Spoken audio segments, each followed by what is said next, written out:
actually the 2nd of October. The dance is this Saturday on the 3rd. It's a Friday, so that means it is the kind of the last day that near you can almost taste freedom, but it's just not quite there yet. And unfortunately, it's a very drizzly, very rainy, disgusting day. There's supposed to be a game and a parade and all that kind of stuff, but they were talking about maybe postponing it until after the dance or something like that to account for the weather. Something foreboding is on the way. For the residents of town, this isn't unfamiliar. Um, Rasaka is not a normal town. It's a kind of town that defies explanation in the way that all small towns seem to when you try to explain them to anyone who's an out of towner. Today, very early, homecoming. Uh, which one of you would be the first to get to class? Me. Okay, great. What do you do as you walk into class, Dylan? I leave a note for Destiny on her desk, telling her to remember that we're supposed to be meeting up to talk about the after party. Okay, And you leave a note for Destiny. and then I draw a penis on Philippa's desk, and then I go sit down at my desk. Okay. You sit down. There's not too many people in class right now. It's like there's still people kind of roaming the halls at this point in the day. As you get into the classroom, there aren't any windows. This is like an interior classroom, so the sound of the rain kind of fades away a little bit as you tuck into your desk. You see your minions quickly sort of file in after you. Not timed so that they're like constantly on your back, but like kind of the perfect timing. You Mm-hmm. see Dahlia walks in, um, and she is just like, she's just scrolling on her phone, kind of like going through social media, this and that. You see Desiree is not on her phone, but just kind of taking stock of everyone, unpacking her bag, setting up her little desk. Everything is normal. Destiny reads her note. She gives you a little thumbs up because you are a little bit far away from them if you're at your Mm-hmm. seat right now. But you guys probably have like a group chat or something. So you see Destiny messages you, uh, want to talk after lunch? Question mark. I'll text back. Yes. That's it. Perf. And then she starts like setting her stuff up. Who would be the next person to enter the classroom? Me. Great. Mateo, you enter the classroom. You see Mr. Winslow is at the front. He's kind of like middle-aged, kind of awkward guy. He's your English teacher. You have English as your first period class. He's a little always perpetually unkempt, a little bit sweaty. You see he's in his notes, kind of prepping early morning stuff. Uh, he kind of gives you a little look as you walk in, kind of a look you're used to getting from the teachers.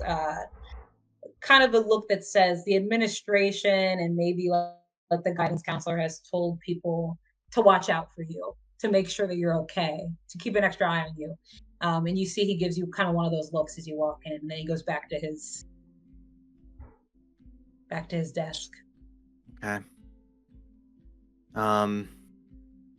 I'll try not to acknowledge it. I'll just go to my desk, take out my notebook for first period, and just kind of flex my fingers, roll my wrist, just do like little mini stretches and stuff as I keep my eyes on the door, just kind of taking stock of like who's here today. You look around. From behind you, the minions, Dahlia in particular, kind of shoots Dylan a little look. And Dylan, what do you look like? Your minions kind of are looking at you, seeing if it's okay for them to maybe mess around a little bit with this kid in front of them. But what do they see as they look at you?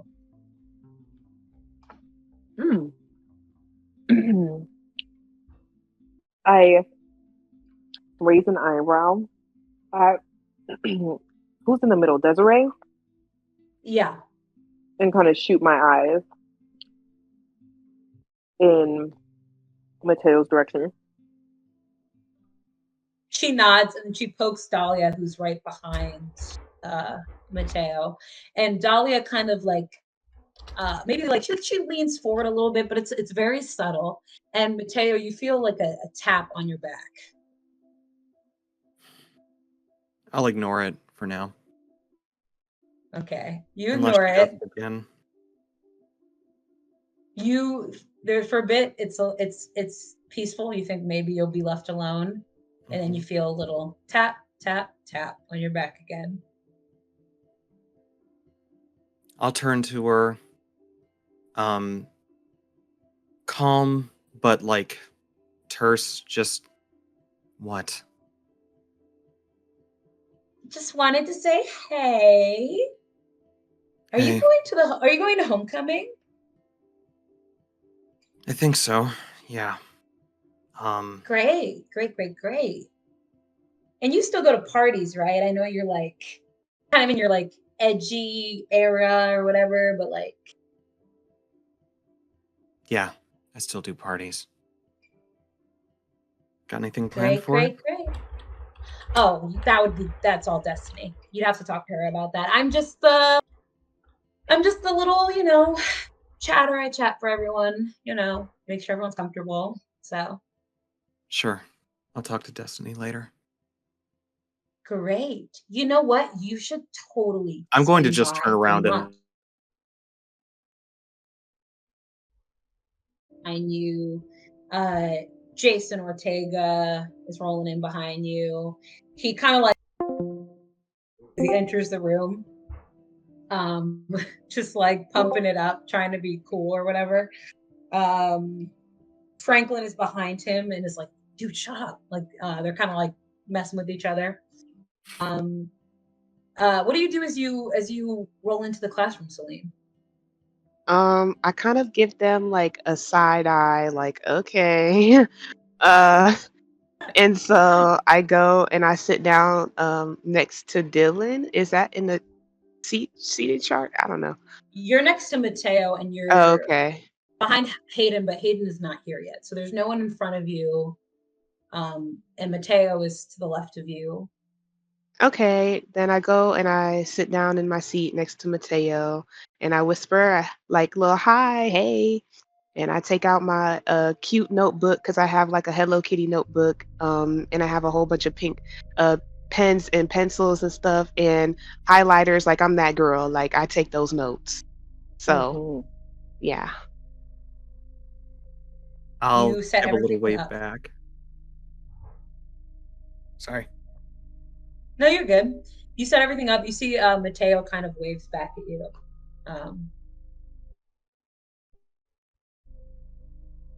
Do you engage? You know, he's kind of like a bit of a shy guy. He hasn't talked to you that much this year, but you see he kind of gives you a little.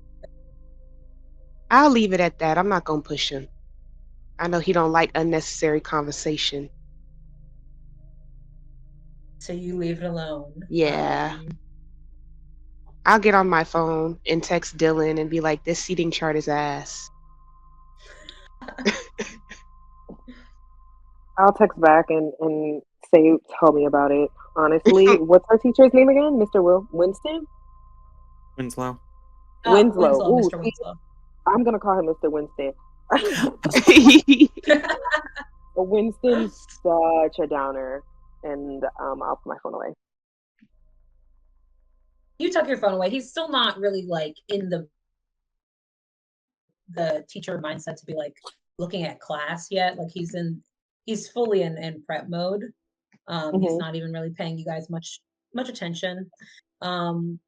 who's the next person to roll into class? It was totally be me. You make your way in. You see Yeah. class is pretty full at this time. It's getting a little bit close to the bell, but it's not Okay. too dangerous when you kind of stroll in. It's a little bit close to when the Okay, well, if it's like a little bit close, I'm gonna look inside and look at Dylan, and then look at Celine, do a little wave, and then sit in the hallway for a little bit until like the bell rings. Because I have You to be just- like fashionably late. And so that little eye contact was me telling Fashionably them late. like, hey, like, is it time yet? They're like, no. Okay, well, great. I'm just gonna stand out here and wait. Yeah, I gave him a little wave back, you know. Dylan's just gonna let out a chuckle because it's funny. You giggle a little bit. You lean by the door, Hayden, and you see a few people walk past you. You see Samantha Chen, she gives you a nasty look as she walks in. I just do a little toodaloo wave and give her a smile as well. Yeah, exactly. Yeah, you're I like, just give her a little, hey, girl. she just glares at you. Eddie Gilbert Oh, okay. makes his way in. You And see I PC. do give a little wave to Eddie, and then I will tell him, you know, I wasn't gonna say anything, but I did see you and Susie coming out of the girls' bathroom together. You might want to be careful for that.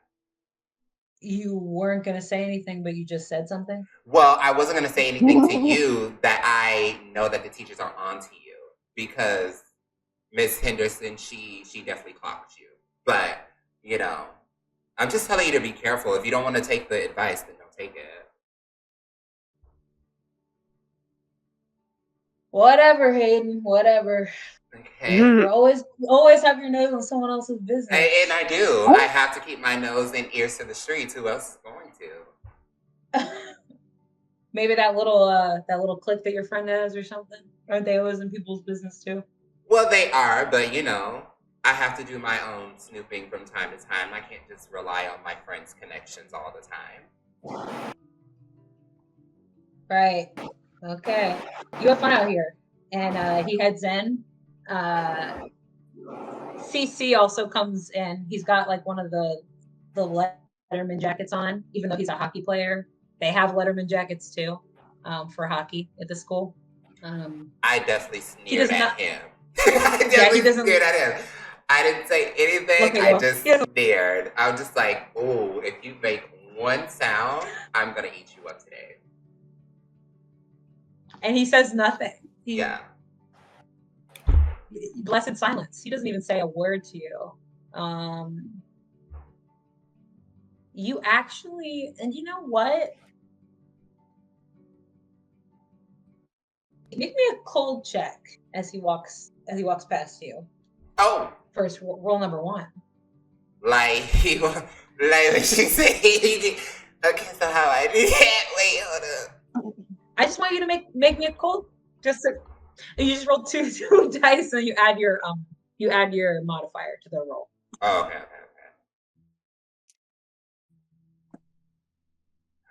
Well, that didn't go over well. Hold on, what's my modifier? Hold on, let me see. Maybe that modifier go eat up. Hold on. No, so that's a 1. That's a 1, girl. I got 2 1s, and I think my cold is like a -1. So. Oh. Yeah, it is. It's a -1. Sorry. On a 1, the normal kind of like back and forth of a like interaction between the two of you, where you're a little standoffish and he's a little kind of flummoxed. It doesn't go the way it normally does. Right. Like he seems a little bit lost in thought, which is maybe unusual for him. He doesn't seem like he's really paying attention to you when you give him the cold shoulder. It's not as pleasing as it normally is for you when you kind of like brush him off, like because normally he's kind of like a guy who isn't really the best with words, so he tries to avoid you because you're a little bit, you're a little bit, Right. tricksy with the words, and he's not really about that. Um, but you're not able to kind of shut him down. He seems like he's already lost in thought. So mark experience. Okay. You failed that roll. Okay, sorry. It's okay. I'm gonna like when I see he doesn't react the way I want him to, I'm gonna quickly pull out my phone and I'm gonna text Dylan and I'm gonna say, "Hey, girl, the weirdest thing just happened. I just try to, give Cece the glare because I don't like him. I never have. So I try to give him the glare, and usually that works. Like it gets him every time. But this time, he didn't even like look my way. Didn't even notice me really. And then I'm gonna Don't hit worry. send with a bunch of like exclamation marks. Okay, I get the text message and I immediately text Hayden. Don't worry about it. I'll have Destiny handle it for you. Thank you. And I text Destiny and I just write SOS CC, and she already knows what to do because she's been harassing and tormenting Chris the entire year since last year. Great. Thank you. That was gonna bug me. True. She turns around like she's about to kind of like have a kind of catty corner with him, but before she can do that, kind of right against the bell, Zane, you finally reach the classroom. The bell's just about to ring, and you've made it to class, maybe against your own will, but you're here. What do you do as you enter the classroom, Zane? Which way do I walk in from again? You're coming in from 5C. That is where the door is. It's kind of like it's on the side of the C column is where the door is. So you're Okay. kind of your door is right by your desk is right by that door.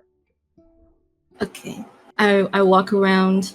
I look at I walk into the classroom, look around, sniff the air a bit, check my cell phone, and then sit down and yawn. You yawn, a little bored. You walk past Hayden, who's deep in text conversation as you stroll in. And Hayden is texting, and you're kind of yawning. Like you see, Lexi Gardner walks into class later than usual. The bell's really right about to ring, and something pricks the edge of your senses, Zane. Something, your nose kind of kicks up a little bit or something. Sometimes it happens because people are always out in the woods partying and fucking around, and so sometimes you just catch a scent that's familiar and you don't know why. But make me a volatile roll. As you kind of maybe unwittingly tap into your abilities a little bit.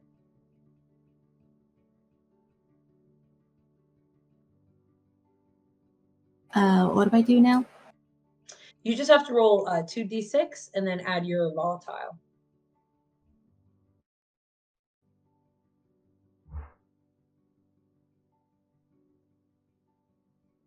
I got a 1 and a 5, and then my volatile's a 1. Okay, so that is, I believe it's a mixed success. So you are suddenly thrown a little bit, like you're just hit with this like weird deja vu feeling that kind of gets your haunches up a little, where you're like, oh, I know something's from somewhere, but it's not coming to me right away. And your eyes lock on her hands for some reason. She's kind of clutching at the side of her bag, her messenger bag, as she walks in. And your eyes catch on her nails, and you see purple nail polish. For some reason, your brain's like, purple nail polish. Why am I focusing on that? Is this just some kind of stupid thing, some kind of dumb like past life dog thing that I can't? You're like, what the hell? Like, why is my brain? And it just keeps kind of itching at the back of your mind. You just keep trying to place it. And as you do that, as you're thinking, the bell rings. And I'm guessing you run in, Hayden, because the bell I just stroll. kind of goes off. I just walk in, and when I come in, I just look at my homegirls, and I'm like, "Hey, girls, Blackpink in your area, like I'm here. What's up, everybody?" And then I like say all of the hellos to everyone, skipping out 2 people on purpose, which is Samantha and Cece. But I don't say hello to either of them. I just say hello to everyone else. And then I even say hello to the teacher. Like, I'm like, oh, hello, Mr. Winston. And then somebody probably noticed me and says Winslow. But I say Winston. You know my name, Mr. Calloway. Would you please sit down so I can do roll call? Oh, of course, of course. Thank you very much. And he kind of like grumbles a little bit. That teachery kind of like, he's like, ugh. And he pulls up his roster. He starts going through names. He starts with you, which is maybe why he's a little bit annoyed. Calloway, Hayden. Hey, it's me. I'm like some kind of supernova. I'm over there giggling to myself, just so y'all know. I'm like snickering. He tries to ignore the laughter. He's just like, can I please have a present or a here? It's not the first day of the school year. Is Blackpink not in your area? Not announcement enough? Like, I'm confused. Okay. Chen. You see Samantha kind of looks at you and goes, here. I'm sure you are. Speaks up over her. I'm sure you are. Just like your boyfriend was in my DMs. Here, present. Bookie. Are you trying to shut Samantha down? Ooh. Right Yeah, now? I am actually. I don't like her. Hold on. Roll for cola. Oh, fuck me. I'm not good at this. Okay. Okay, so a 5 and a 4, but it's minus 1, so 8. On an 8, you see that she you can, okay, I'm gonna say on an 8, you can give her a condition. She's gonna give you a condition. She's gonna give me a condition. But you can also give her a condition. Oh, okay. Well, now when you say condition, right? Yeah. What can I give her? Like something either some kind of title, some kind of nickname, some kind of like thing pertaining to your situation. Oh, so like can I gossip about her and that be the tea? It would basically be like something that people are saying about her. Yeah, okay, period. So the condition on her is she can't keep a man. Okay. And that's what everyone's talking about. You see she looks at you and she goes, funny how you felt you needed to talk when it was my turn in the attendance. Looks like someone's an attention seeker. And you see that a few people kind of like laugh behind their hands at attention seeker. Oh. And you I know see that what that's she about to just be said. popping around. And I am. Yeah, and I mean, you're once supposed to if be, you yeah. look this good, why wouldn't you have attention? I have gotten through. You see Mr. Winslow, he's standing at the front of the classroom. I've truly gotten through 2 names. You're right. I'm so sorry. Now, thank you so much. Could I please get through the Yes, next one please so we continue on. Great, thank you so much. And he continues down. He goes through a few people. He gets to Lexi Gardner, who's very like front of the classroom, very like prepped and ready to go, despite kind of rolling in late. And she goes, "I'm here, I'm present." Eddie Gilbert, who's kind of just like, yeah, whatever, here. Just kind of going down the list. We get to Philippa, who kind of is just like present here. Her name's actually Phil. I think you should note that in your attendance book, sir. It's not okay. Well, that's like literally not my name, but whatever. Is she close to me? Oh yeah, she's right. I'm gonna nudge Yes, her and be she's like, in. "Hey, just let it go. just let it go, girl." Whatever. Yeah. This school is so weird.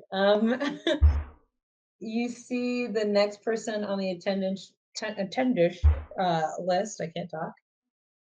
Is Dylan. You're the next to get called.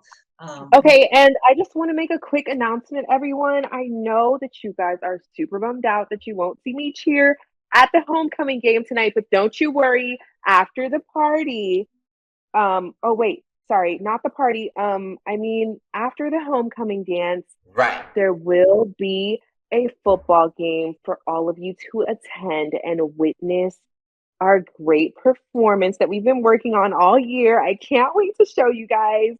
Yeah, it's so quiche. Yeah. I think that's it. Make me a hot roll as you kind of make this little announcement to everyone. Okay.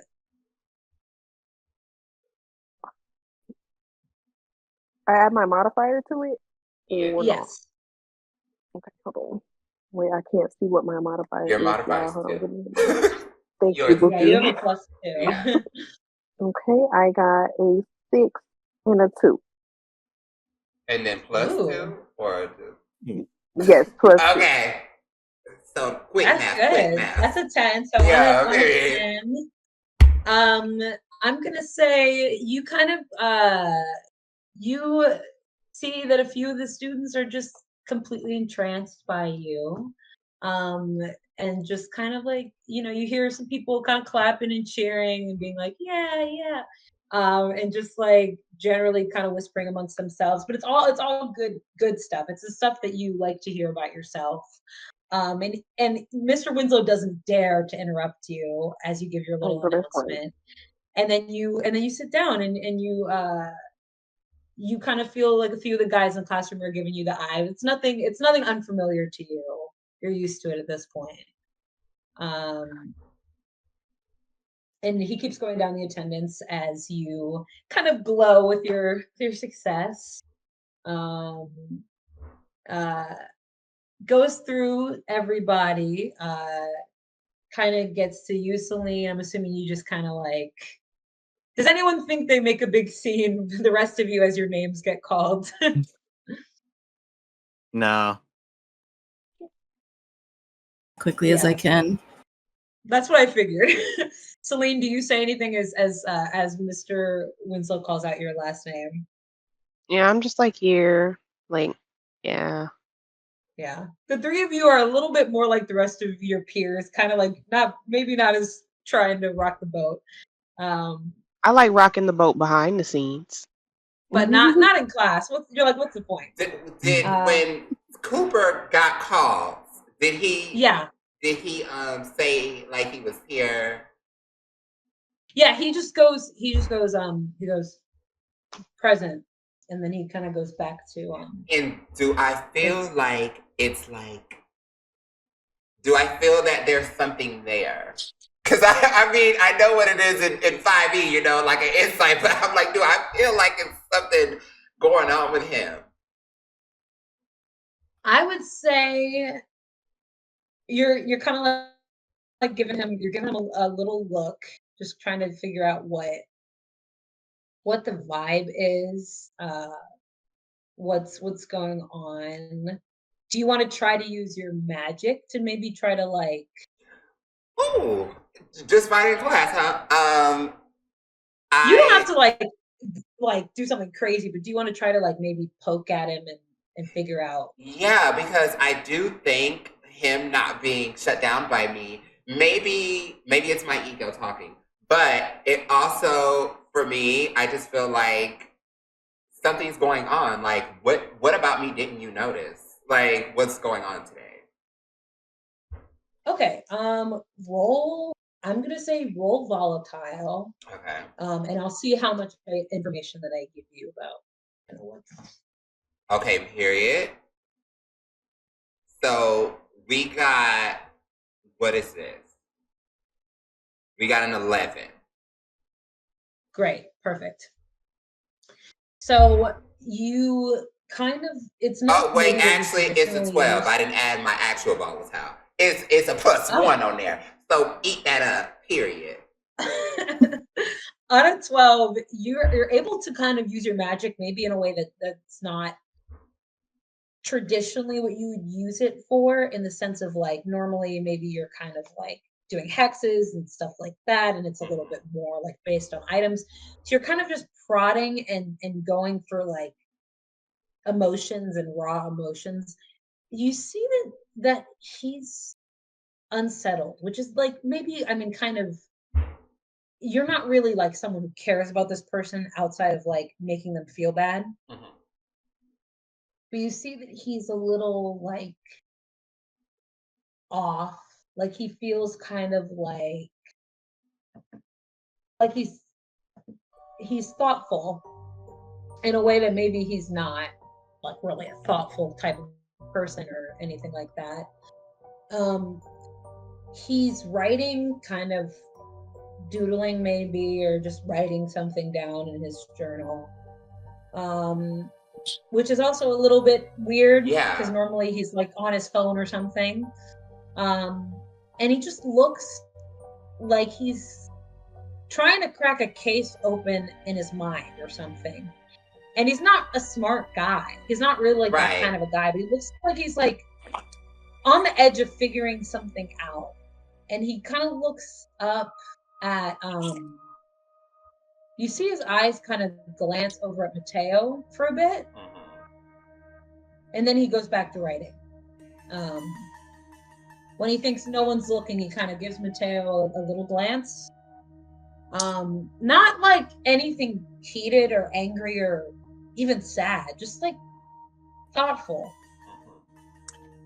And then he goes back to taking notes, because you see Mr. Winslow starts like writing his name on the board and being like, so today we're going to be covering poetry. We talk about Emily Dickinson's Oh yeah, I definitely poetry. tune We're out. going to be I pull out my phone though, and I text my besties group chat that consists of Miss Celine and Miss Dylan, and I'm gonna cue Dylan in and be like, okay, no bitch, because there is something going on with him. Like he's giving unsettled, and I think it's unsettling me that I'm not the one who caused him to be unsettled. And I think that's the problem here. So, and he's like writing, you know, he's stupid. When does he ever fucking write? These are all in text, by the way. When does he ever fucking write? And then I'm like, hold on, 1 second.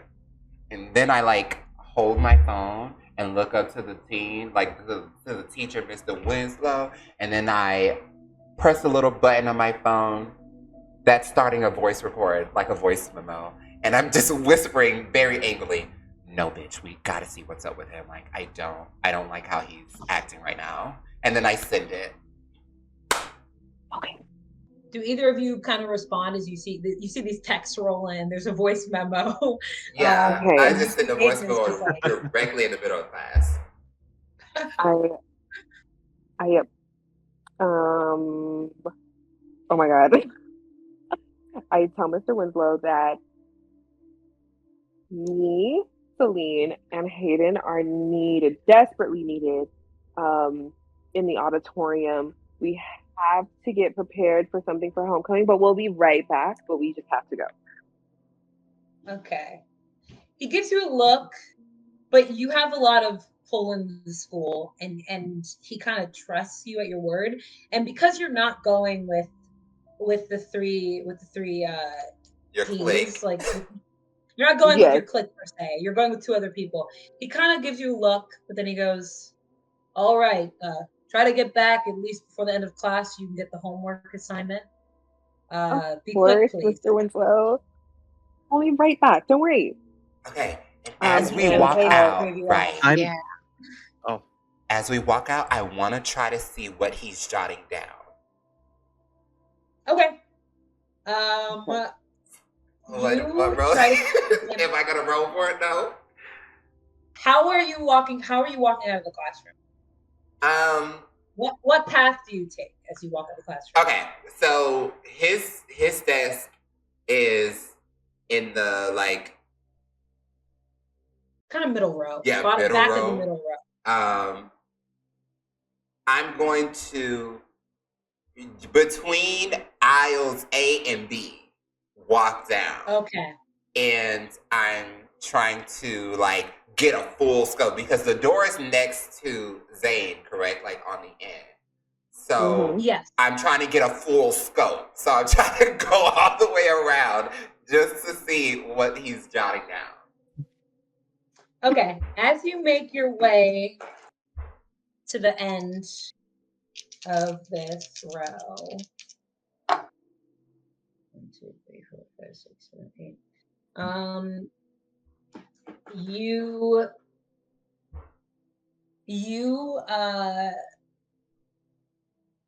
just a second too late, you see there's a leg kind of sticking out, and you trip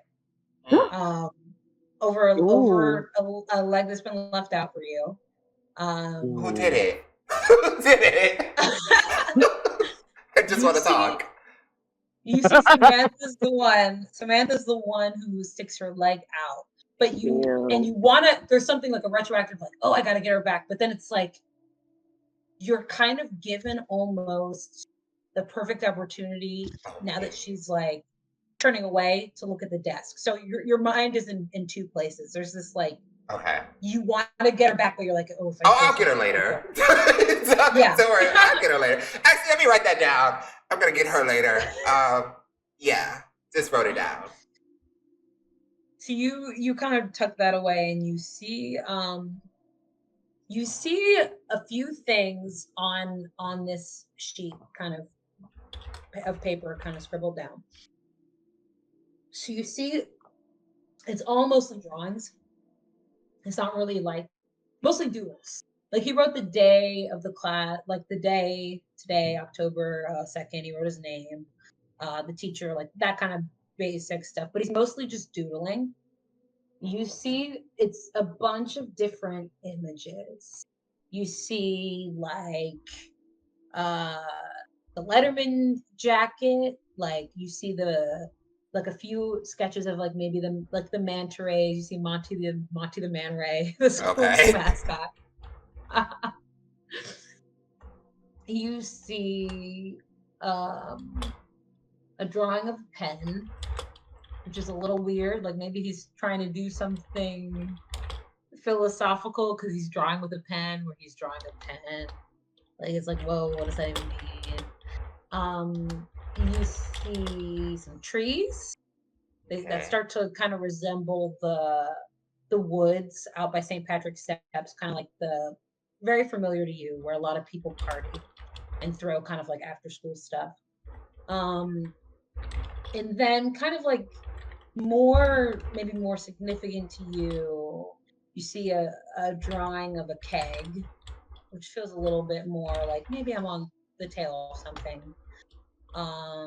Red Solo cup, drawing of red Solo cup kind of on the side at the edges of the kegs. Okay. Like these are actually some pretty good drawings, you notice, which like maybe maybe you're like, okay, maybe he's okay at drawing. That's weird. Right. It's something you also notice. Like, they're like trying to figure out what's going on, but you're like, oh, he's like not bad at drawing.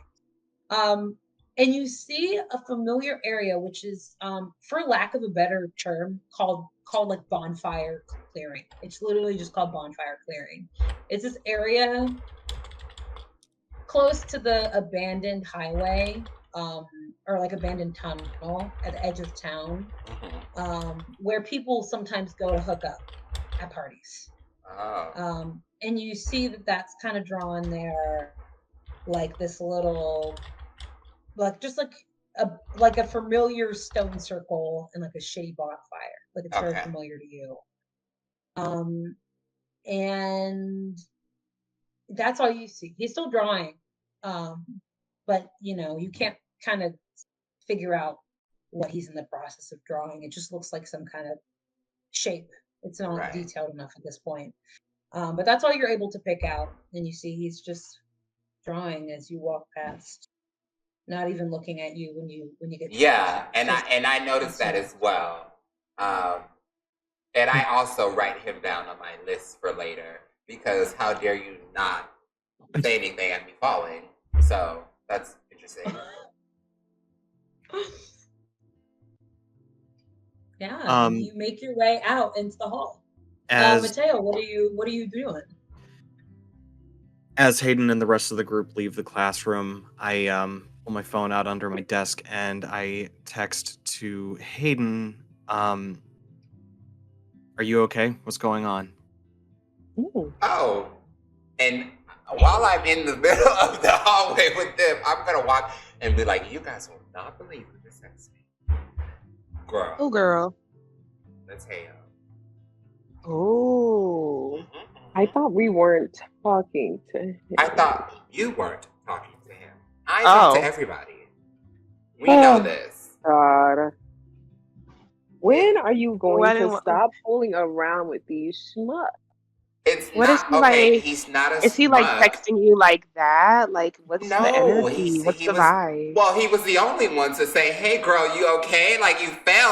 No. I would like to say you two bitches didn't say anything to me falling. That's for sure. Well, I was planning on just turning her into an animal. Later, well, we don't have to go that far, but don't worry about it. I wrote her down. I'm gonna get her back. But she did kind of help me because I was, regarding what I texted you two about, I was trying to like see what he was drawing because, girl, we all know that boy is dumb as bricks. Why is he writing anything in the middle of class? He doesn't even listen. So maybe I was just kind of like trying to explore. Babes. He was drawing. He was drawing like trees and Letterman jackets and keg stands and solo cups. It was giving like the scene of a fucking party. You know what I mean? Well. But like for what? Why are you doing that in the middle of class? It just doesn't, it's not adding up. It's not making sense. And I mean, you didn't get this text, but I did text Dylan about how I tried to like give him the cold shoulder this morning, basically, like I always do every time I see him. And he basically didn't even like notice me, which again is very weird.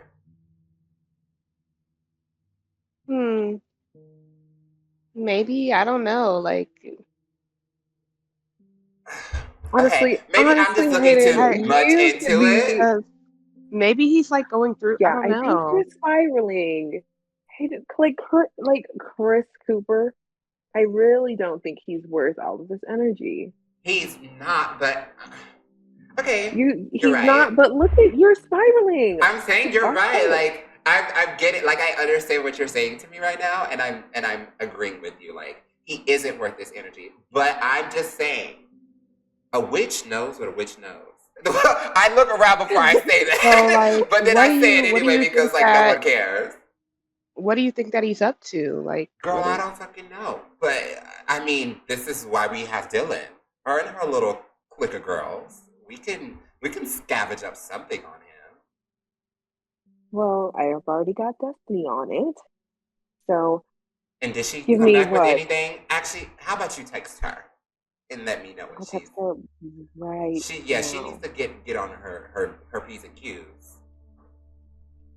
And while she does that, I text Mateo back, and I'm just like, thanks. for checking. I'm fine. I just had a fall because of that witch Samantha, but it's fine. As you I text text. him, oh, sorry. Sorry, I text Um, back. Sorry, go ahead. I'm just going to interject this one quick little thing. Yeah.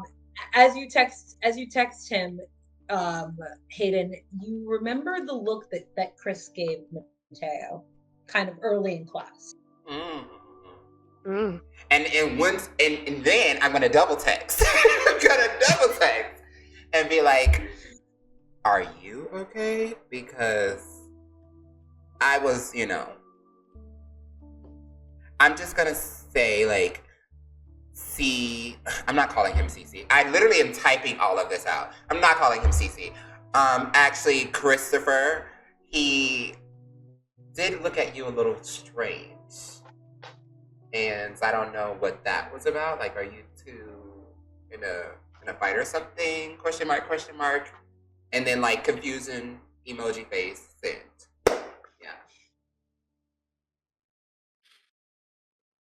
Yeah. Okay. I'm not going to answer just yet, but I am going to sort of put my elbow on the table, rest my head, and kind of turn a bit backwards and glance like at Chris, kind of give him the once over. What's he doing right now? He's still drawing. His phone is vibrating, which he's in the back, so it's not really a big deal. His phone is turned over. He's not looking at his phone, even though he's getting messages, and he's just drawing. He looks like a sad little jock. Like he's had maybe his first thought, and it's not agreeing with him or something, and he's just drawing. And you've seen him around at parties and stuff. He's like an okay guy. He's kind of just like a himbo dude. He's not really like.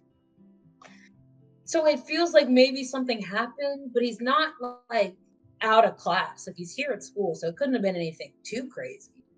So maybe it's like some kind of drama or something. Maybe it's like a relationship thing. Maybe the rumors about him being gay are getting to him. You don't know, but he's trying. Very like he doesn't even notice you look at him as you gaze at him. Okay. Just I'm going to text back to Hayden. Might be nothing. Can we talk later? Ooh. And I just message. This time I don't say anything to the girls, because I already kind of know like Dylan. She's like, we see ourselves as at a social ladder that I don't think she equates Mateo to just yet, or if ever. So I already know she's not gonna like be like, she's gonna probably be like, bitch, don't leave that boy alone. So I'm just gonna message back and be like, yeah, sure. Whenever, just pull me to the side, Don't make it obvious though, because Dylan kind of doesn't like you. So, and then I'm gonna message, and I'm gonna put like the emoji with the E, the very awkward showing of the teeth emoji. And I'm going to write back, not a lot of people like me, to be fair. And then, like, kind of a long pause before, smile emoji. I don't, I'm bad at this. Yeah. But that's it. I'm gonna put my phone back in my pocket before I draw too much attention to myself. And, I guess for the rest of class, I'm just gonna focus on, Emily Dickinson. Particularly, I heard a fly buzz when I died, and occasionally glanced back at Chris. Yeah, you keep an eye on him. I'm gonna look over. Yeah. I'm gonna look over to Dylan and Hayden and be like, y'all, Mhm. did y- I'm gonna be like, y'all, did y'all see Zane walk in class though? Girl, did I? Like, Did you see him walk in honestly, class, girl? Dylan. And then I'm gonna talk to Dylan, who, yeah, Dylan. See, Dylan, you're muted if you don't know. Because I know she's gonna forget. But I'll be like, Dylan, if you know, I've want to been do talking this something, whole time, y'all. okay, I'm gonna be like, What? Dylan, do you want to like? Can I? Now look, I'm gonna grab your hand and I'm gonna be like, I'm gonna touch your hand when I say this. You're one of my besties, you know. I know this is more of a personal ask and not really like a, you know, a business call, but do you think you can get me his number? Oh, now wait. Oh, I said that directly in front of her. I said it directly in front of her too. Oh, that's crazy, y'all. Mm-mm. Oh, what? Did you want his number? Like, I'm confused. I mean, like, I he mean, like we girls. both know that we both find him attractive. Like, you have to Yeah, have but known that. I'm Oh, saying, do he like girls? I Wait, I don't have. know who he likes, but I'm not really worried about who he likes because I know he'll like me. So that's Well, really it. Um, that's fine, but Well, I'm just you saying I know don't what? know. I'm because I don't wait, really are know you him, talking but about Chris Cooper still? no, we're not talking No. about Chris Cooper. You girl, I look at you and then I look like I'm almost about to vomit when you say Chris Cooper. We're And then talking about Zane. Have yeah, you seen his yeah, we're hair? talking Oh about my Zayn, god. sister. Oh, Zane. Nina. Yeah, so do you Right. think like you could get me his number?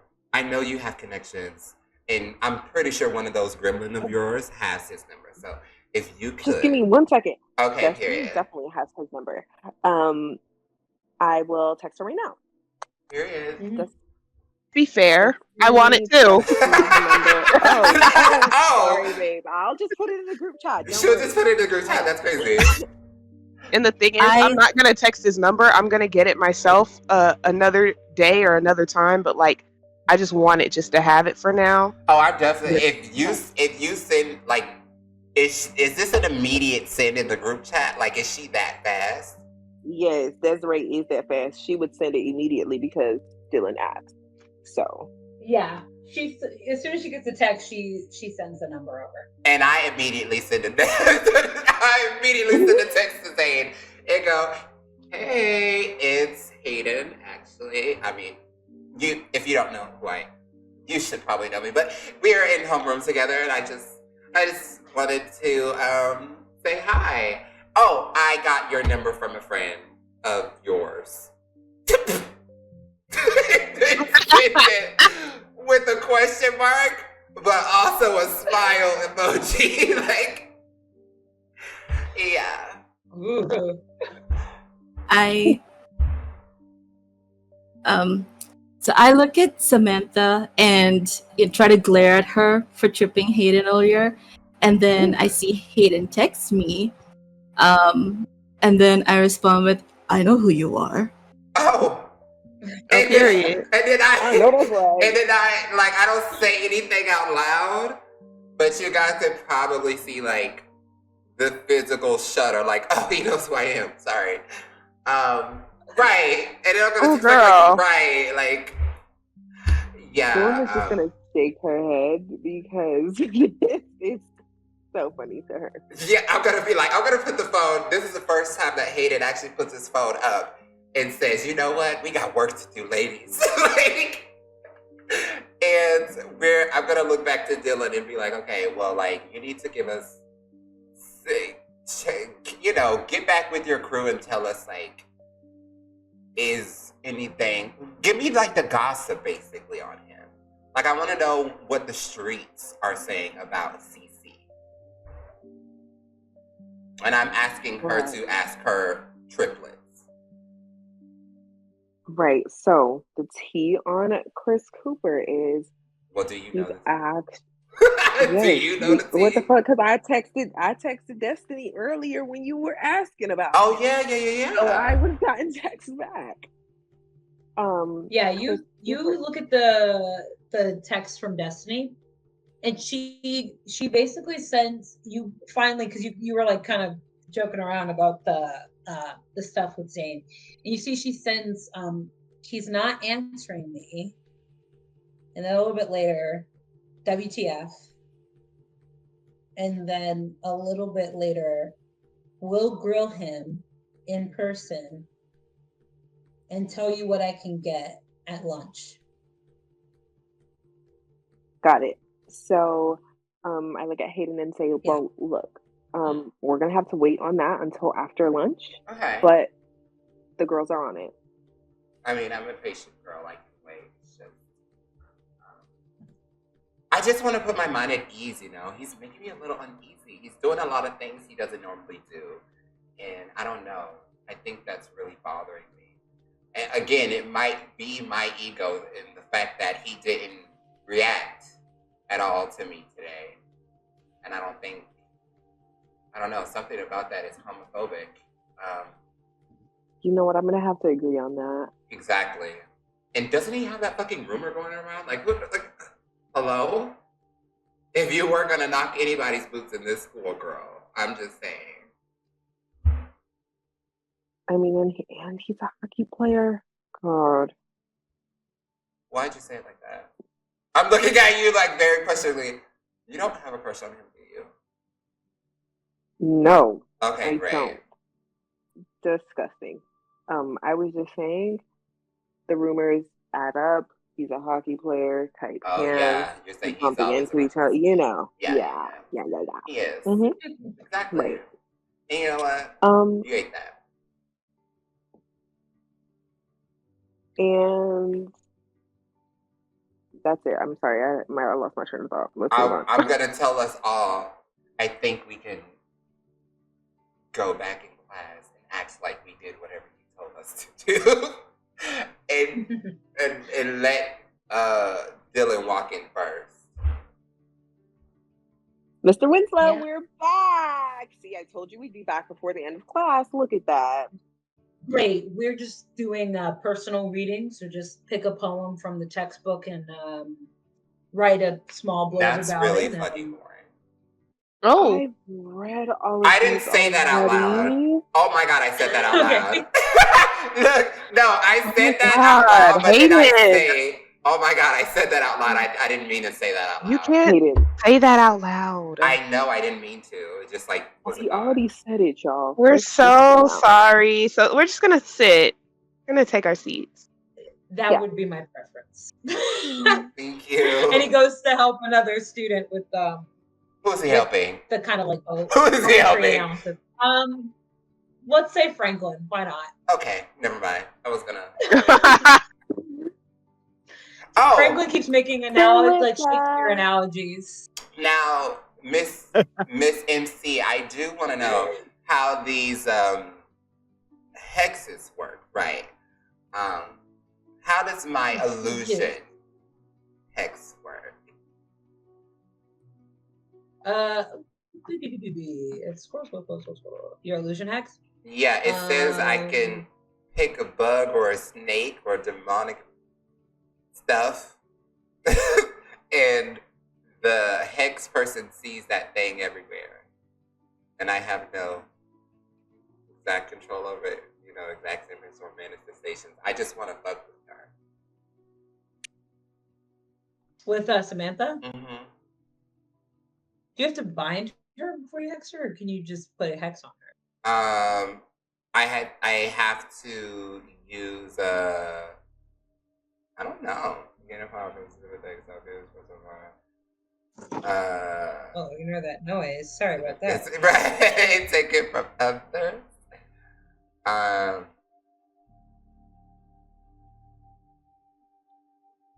Sympathetic tokens count as strings. I don't know.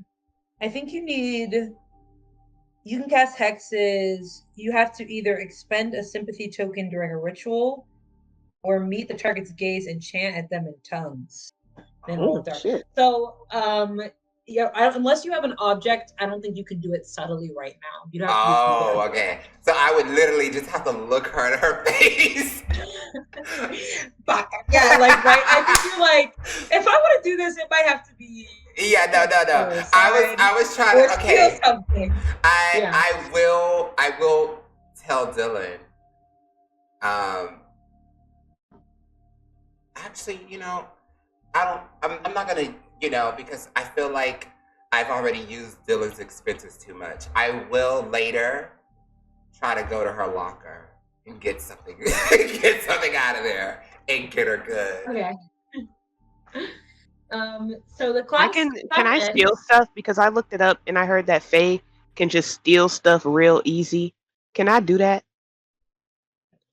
I don't know if you have anything mechanically for stealing. Okay. But you can definitely find a time in the day because we're about to kind of resolve everything before lunch. We're about to resolve. Okay.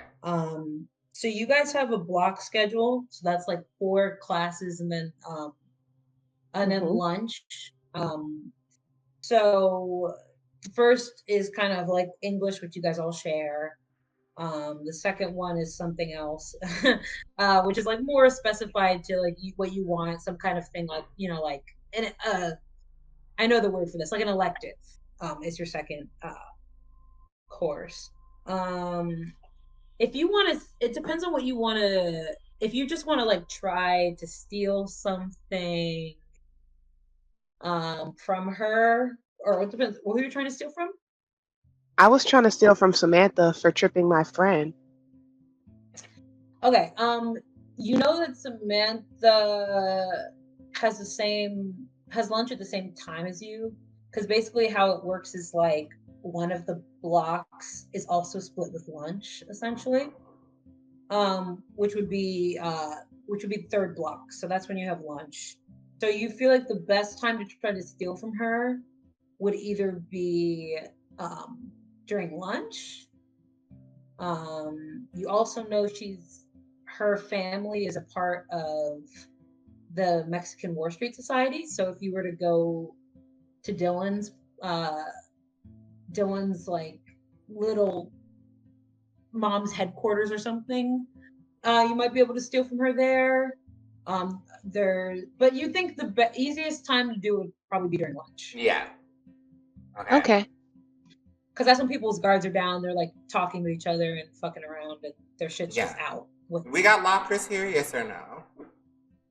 Yeah, you guys have lockers, but because of the way the way that classes are, like it's usually like you're in a class for like around 2 hours, or like it's not like 8 periods where it's like short class. So people usually keep things on them more than they go to their locker because they really only have 4 classes a day. So it's usually like some people do like keep. It's like different days, different classes. Like you still have 8 classes, but like you don't have the same classes every day. So some people keep extra shit in their locker, but not every single person is like. It's not like like a thing where they have to go to their locker all the time because they have to switch out books or anything. I'm going to text Dahlia and tell her to make sure that Samantha gets a swift kick in the shin before she makes it out of this classroom. Okay. Dahlia says, will do. Wonderful. You guys, the class comes to an end. You see that Dahlia does manage to kind of like move her belongings in a way that makes Samantha trip as she gets out of her seat. A few people chuckle, and you guys all kind of split off to your second period elective classes.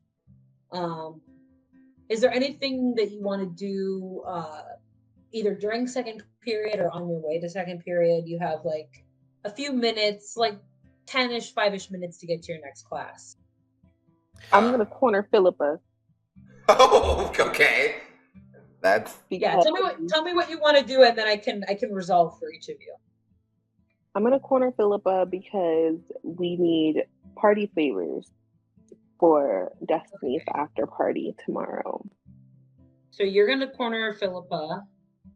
Does anyone else want to do anything? I want to bump into Cece. Okay. I'm going to kind of like not really walk to him, but that's what I'm doing. I'm walking up to him, but I'm making it seem like, it was more coincidence. I'm walking to Zane. I'm gonna talk to him. Okay. I want to sniff out Celine. Oh, Wow. Great. You two. period. so you ready to each other. And I'm gonna stick close to Dylan, but also if if the hallways allow, kind of keep my eyes trained on Miss Cece because I just don't trust him. Like, Okay. Well, we're gonna start off kind of in the hallways. You guys see people like rushing and chatting and doing kind of transitory different things like that. Mateo, you are walking sort of in the hall that's towards the front of the school where the auditorium is. And you see you managed to bump into CC. He's alone, which is a little odd. Normally he's like with his buddies. But you see that he's actually kind of like by his locker. And he is just like switching books and stuff like that. He has like gym as his next elective, so he's just getting his change of clothes and he's in his locker. All right. I'm gonna quicken my pace to make it seem like I'm in a bit more of a rush. And just lightly bump into him, not like anything too forceful, just enough to like maybe get his attention, and then I'm gonna turn as I'm walking backwards and say sorry, and just kind of see how he reacts. Okay, you bump into him. You see he kind of looks at you and is like, "Oh, sorry, man. I was just gym class. You're Mateo, right?" Yeah, I stopped walking for a second. Right. And I remember you from. No, I just remember seeing you at that party. which one? During the summer, before 4th of July. You remember? Honestly, that night's kind of a blur for me. Did we talk? No, I just saw you around. You know, Is he saw a tensing up bunch at of all? people. He's kind of avoiding your gaze, but it doesn't feel like he's been untruthful. Okay. He's just not. He's just a little avoiding you a bit, like your eye line. Right. Right. Well, nice meeting you, I guess. Yeah, sure. I gotta head to gym. I don't want to be late. It's on the other side of the school, so. But Yeah. you hang in there, man. And you see he closes his locker and hurries off. All You right. watch him walk away. Yeah. He walks away. He kind of bustles past Hayden and Dylan. He kind of Hayden, you watch as he kind of has a little gym bag and is heading towards the gym, looking a little bit squirrely for some reason. And you're a little Hayden, you're watching and you're a little bit like, ugh, because you know you don't like this person, but also because like he's like Yeah. making himself smaller and he doesn't usually do that kind of thing. But you're with Dylan, and Dylan, you've just reached Philippa's locker where she's kind of like taking things out and putting them into like her little fake Calvin Klein backpack, like switching her little stuff for her next class Not of course. as you approach. So I lean my back up against the opposing locker and twirl a piece of Philippa's hair in my finger, and I just sing her name, Phil.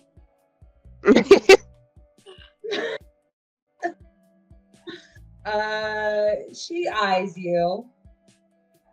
Dylan. Oh, don't be so cold, Phil. You know I love you. Are you trying to turn Philip on right now? Maybe a little bit. I gotta get these party favors for free, honey. Yeah, roll the She dice. said, I'm working. Roll the dice. Roll them. As you try to you kind of lean in. Okay, I got a I got a 6, a 5, and a 1. Ooh. And Do you add then what's anything to my that? modifier? Your hot is No, a I didn't. +2. Okay, well, that's an 8.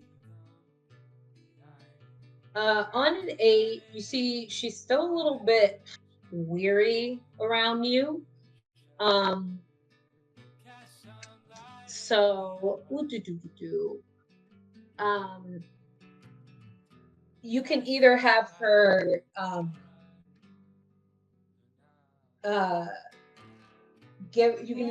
given, just give herself to you, have her promise you something that she thinks you want, or you can take a string.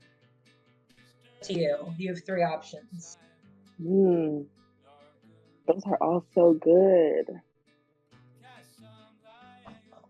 I'll take a string. I can use that for later, right?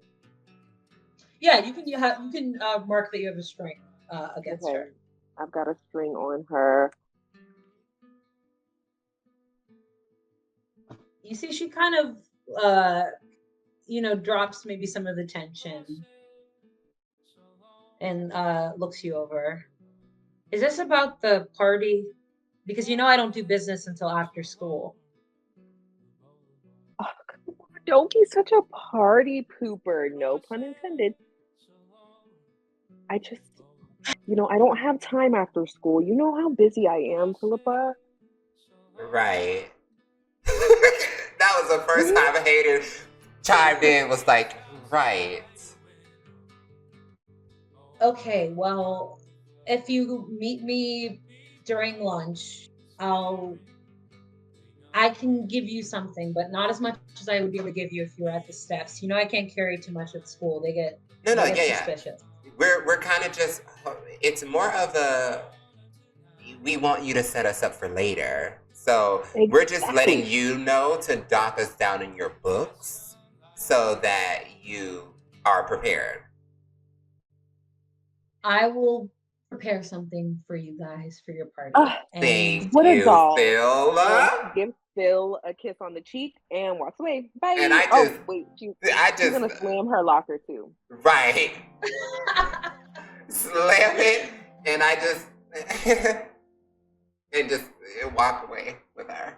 She looks a little confused. And just stares at you guys as you leave and then heads to class. Zane, you are searching for your quarry. Or in more common terms, your classmate, and sort of maybe in a way that's more easy than you're expecting. You bump into Celine, kind of just at a corner, you guys just literally bump into each other, and your stuff kind of falls on the ground. As I'm picking Oop. Let me stop.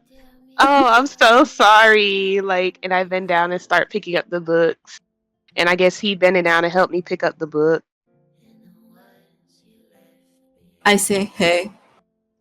And, and as I'm picking up or helping her pick up her books, I smell something off about her.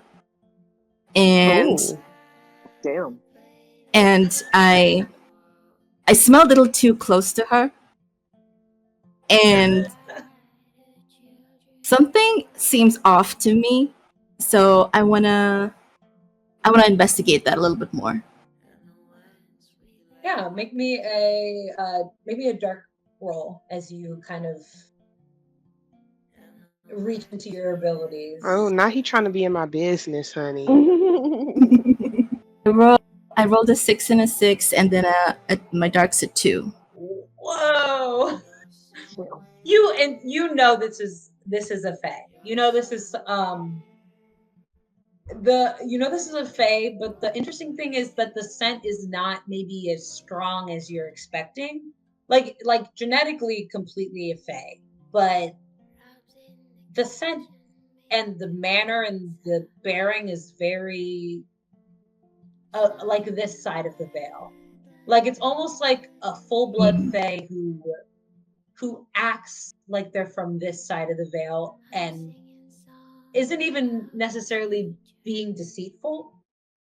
Um, you wonder if this is not like truly your quarry. Like you wonder if this is a child that was brought here by another fae, and that maybe the slip that happened in the veil is even bigger than you thought it was. Oh, As you eye this uh, classmate in front of you. And me, not knowing what the hell is going on. I'm like, so, like, are you going to homecoming? Like, you're going to the homecoming dance? the wood. Oh, um, I might. You Are should, like, you? yeah, I'm going. Dylan and Hayden are kind of helping plan things for it, so I'm definitely going to be there. I think that you should come. Hayden's gonna be there? Oh, okay. That's crazy work. But I didn't say that out loud. She said, no, you should have said it out loud. That's crazy work. Right. Um, Celine, do you want to try? You can always try to make a hot check. You can always try to, maybe pull this person's attention towards you if you want. You can always try. I guess I'll try since it's an I don't okay. Just roll. I don't know what that. Yeah, you roll two 2d6. Oh, okay. 2. It says 1 5 plus 2 total 8. Okay. So And then did you add your Wait. yeah, it's I've added the plus 2. Okay, so your total is 8. Yeah. On Quick, man. on an 8, you get you can either get a string or you can choose one of the reactions on your sheet. One of So the it can be like, yeah, that the other person will have. Or no, sorry, they can choose it because we're not doing NPC anymore. Yeah. So for you, Zane, you can choose if you look at like where it says turn someone on, you can choose to give a string or you can react a certain way. Okay. God.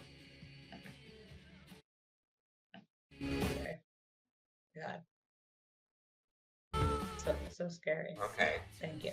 So I have the option to give them a string. Yeah, you can give a string. Give them a string. Okay. So you don't have any sort of maybe like outward reaction towards Celine in terms of like doing anything, but you kind of seem to focus a little bit more on Celine outside of maybe the way you were looking before, which was a little bit of like a glazed over kind of, you know, I'm thinking about something else kind of thing. And you kind of like look Celine in the eye, and you're kind of struck for a moment by this Faye. Mm. You're kind of just like, oh, okay, like there's something about you. You're not maybe exactly what I'm looking for, but there is something about you as you kind of look at Celine.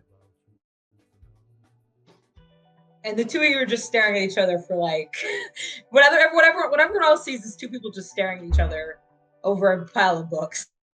And I'm just standing there like, I'm standing there and I'm like, so I know he said the last thing he told me was like, oh, Hayden gonna be there. So I'm just like, yeah, he's gonna be there. You should totally come, I guess. I'll see you too. Oh, period.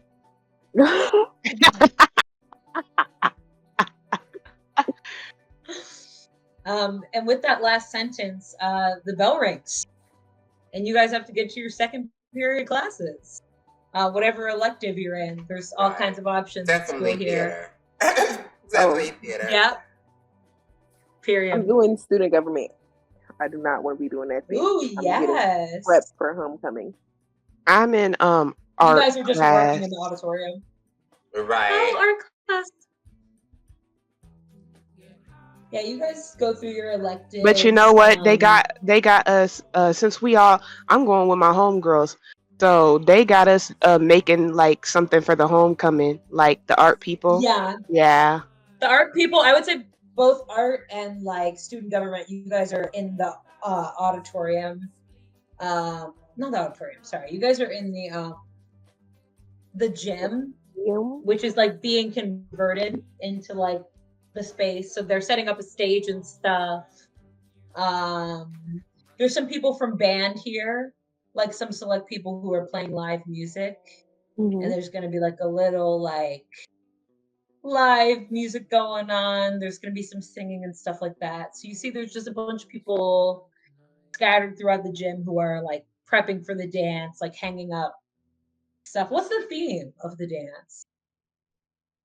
Ooh, that's a great question. Renaissance. Ew.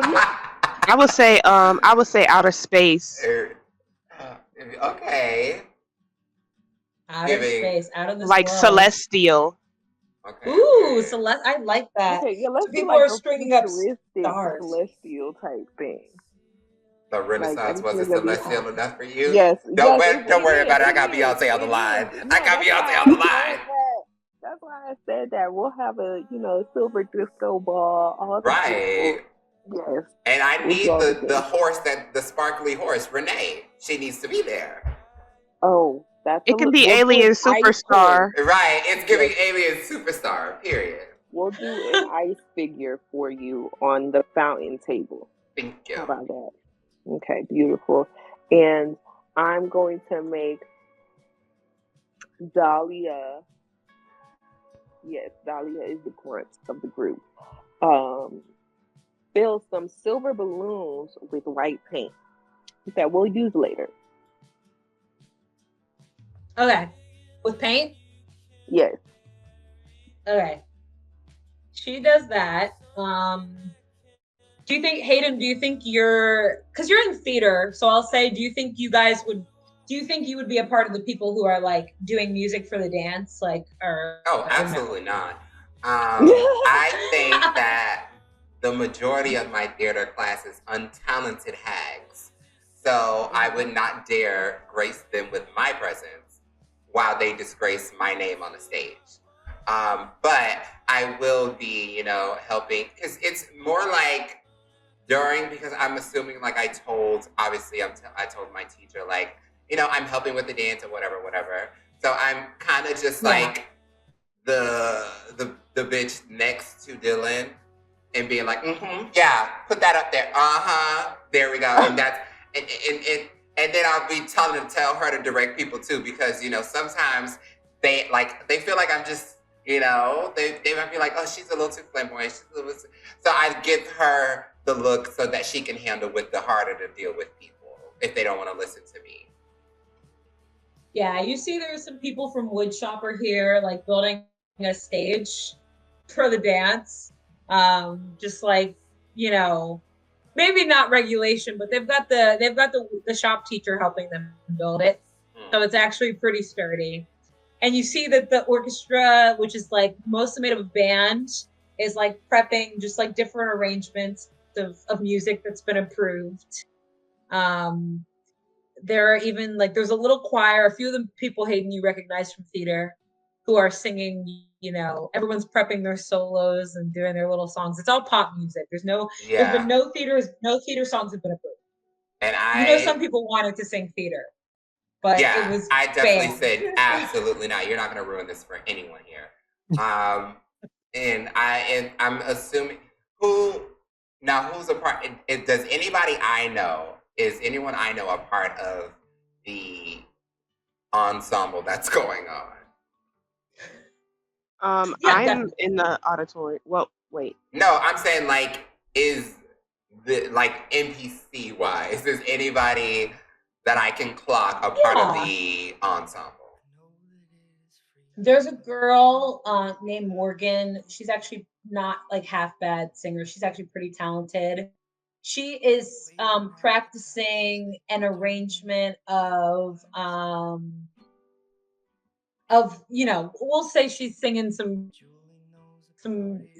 Pink and White or something. Right. And she's practicing with a violinist who is split off from the rest of the band, and they're just practicing.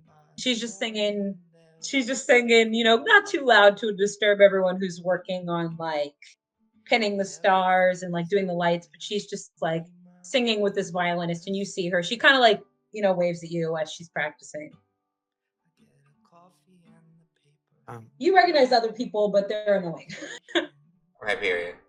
I do tell her, I'm like, oh, you're doing great. And I do message because I'm saying she's doing great, but I'm not really giving her much attention. Even though I told the drama teacher I will oversee and make sure these girls sound at least decent. But I'm messaging Mateo. Now I want to ask you, how much of the interaction did I see, or did I just see them talking and then him walking away looking small? You would have seen them talking, and then you would have seen him walking away, but you probably would not have overheard anything because it was a little bit further down the hall from where you were. Okay, I'm gonna message Mateo back from our original messages because I'm gonna open it and be like, he didn't answer back. That's strange. And then from his last message, I believe it was not a lot of people do like me, blah, blah, blah. So what I've told him about Dylan. And I just messaged back, well, I like you.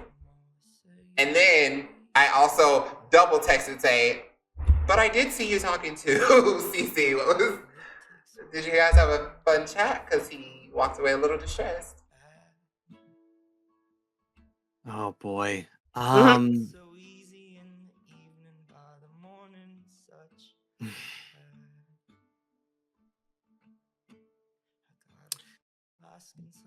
I'm going to write back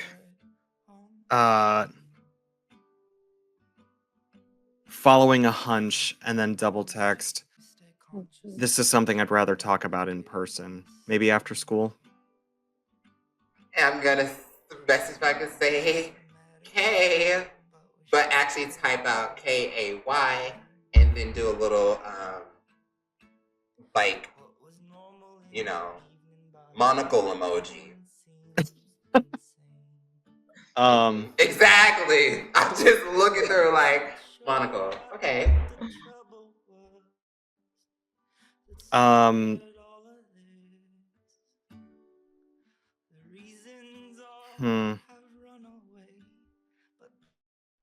I'll Sure.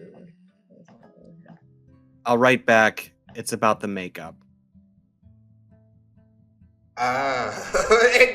You don't even see a text. You just see like a voicemail that goes, "Oh." Okay, I'll just leave it at that. Yeah. Oh. No, it's crazy. And yeah.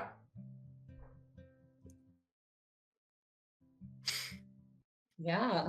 Mm-hmm. You see that message and you kind of puzzle. You gives you some things to think about, Hayden, as as you're standing by Morgan as she's kind of like singing and looking at you like, why are you even in this auditorium right now? Is there anything anyone else wants to do before lunch? Well, I'll just describe what I'm doing, I was in the auditorium, and I'm working on this big piece for the homecoming, and it's basically like the background is, splashed with like dark blue, black, dark purple. There's galaxies on it, like white, shimmering silvers and stuff like that. Some light pinks pushed in there too. And then you see like images of like sort of stars are kind of like white splattered a little bit on the paint on the paper and stuff like that. And I'm just like, I walk up to Dylan and Hayden. I'm like, so what do y'all think so far? Like, is it giving? If you were to do this, like when you were, did you do this during me in that whole like texting montage? Or did you wait till I was done? Because you get two different responses. Like, if you waited till I was done, it's a, yeah, you know what I'm saying? But if you were talking to him while he was texting, he definitely responded, but did not even look up. Well, I want to do that option. Well, I want to be messy. Okay. So yeah, I mean, like, I'm just behind Dylan texting. And once you come over and be like, oh, what do you guys think? I'm just like, no, yeah, it looks so good, girl. But I'm still texting. Dylan is gonna nudge Hayden, like, pay attention. And look at the painting and say, you know what, actually this is really good. I think though you could use a little bit more silver. Mm-hmm. You need, futuristic. But honestly, you are the artistic. So one like here, what so. do you want me to like put a spaceship in there? Like I know, so what, like the theme is celestial, but like alien superstar, or is it just one or the other? Or Doesn't look up from the phone, but definitely says, yes, clock that T, sister. Alien superstar. oh, Alien superstar, you ate. Right. So if you think spaceship is what the vibe calls for, then that's what you do. okay. And I just want to know, Hayden, what's got you so, That was the first time Right. Hayden actually looked up. What do you mean? Yeah, what's Yeah. got you so lost in your phone, friend? Are we confused? I'm always on my phone. No, not like this. Yeah, this is different for sure. Well, you guys do know I am a bit of a social media mogul, and well, why can't we just see? But I'm literally telling you. Hold on. Hold on. Step back, girl. No, I think no. I'm literally telling you. Because why are you like? Why are you being so squirrely? Yeah, like why are you so nervous? I'm not being nervous, and I'm not being squirrely. You're stuttering over your words. We're literally your best friends. We know when you're lying. And I'm telling you. You're lying. No. I'm telling you. No. I'm telling you, I'm dealing with some social media stuff. It's fine. Well, then let's see. Okay, he pulls up his Tumblr. He pulls up the Tumblr and says, Tumblr. We're in 2024. Yeah, no. And I still use Tumblr. I'm probably the only thing still popping on Tumblr, if we're being quite honest. But no, yeah, he pulls up his Tumblr and shows a post of like one of his recent posts that's going and doing numbers because everybody is asking for a personal reading You posted from this him. 4 days ago, Hayden. And it's still popping off. I'm still answering DMs, sister. What do you want me to do? Whatever. Yeah. Anyway, if you guys are done being, oh my God, that is so cute. He finally looks up at the painting. He finally looks up at the painting. He's like, oh my God, that is so cute. Who did that? Thanks. Oh, Who did that? oh, you. Oh my God. Oh my God. No. And listen, and I knew that. This is You why I ate. know you. You ate that up. Goodness gracious. Can I loved it. look down while he's not paying attention and I see one other notification from Mateo pop up at the top Oh, of his I know screen? that's right, friend. Go on. Sure. I don't see the message, but I see that big ass Mateo in the contact. So Okay, what I about know. You can look. You can take a peek. You can take a peek. Laura, let me contest. Laura, I'm like, please. oh, so you're Let me still contest. texting Mateo? I see he can roll texted to you. keep Are you? You can roll to keep your cool if you would like, Kate. Okay, Try to keep- You try to keep lying as your friends put pressure on you. That's what I'll say. You can try. Okay. Well, we're gonna hold on. That's gonna be a Oh, cold. that's 1-3. We don't like that. That's 1-3. We don't want her. A 3 and a 5. So- 8. But what's my cold? Hold on. It's minus. Is it? I think it's a -1. It's a -1. It's a 7. It's giving 7. Okay, so explain to me what you do, and then I'll explain the consequences of your actions. So what did she say? She's like, oh, is that Mateo? She's just pointing it out. It's like, oh yeah, and I'm Yeah. like, yeah, is that Mateo? Like you're still texting him? Like what's tea?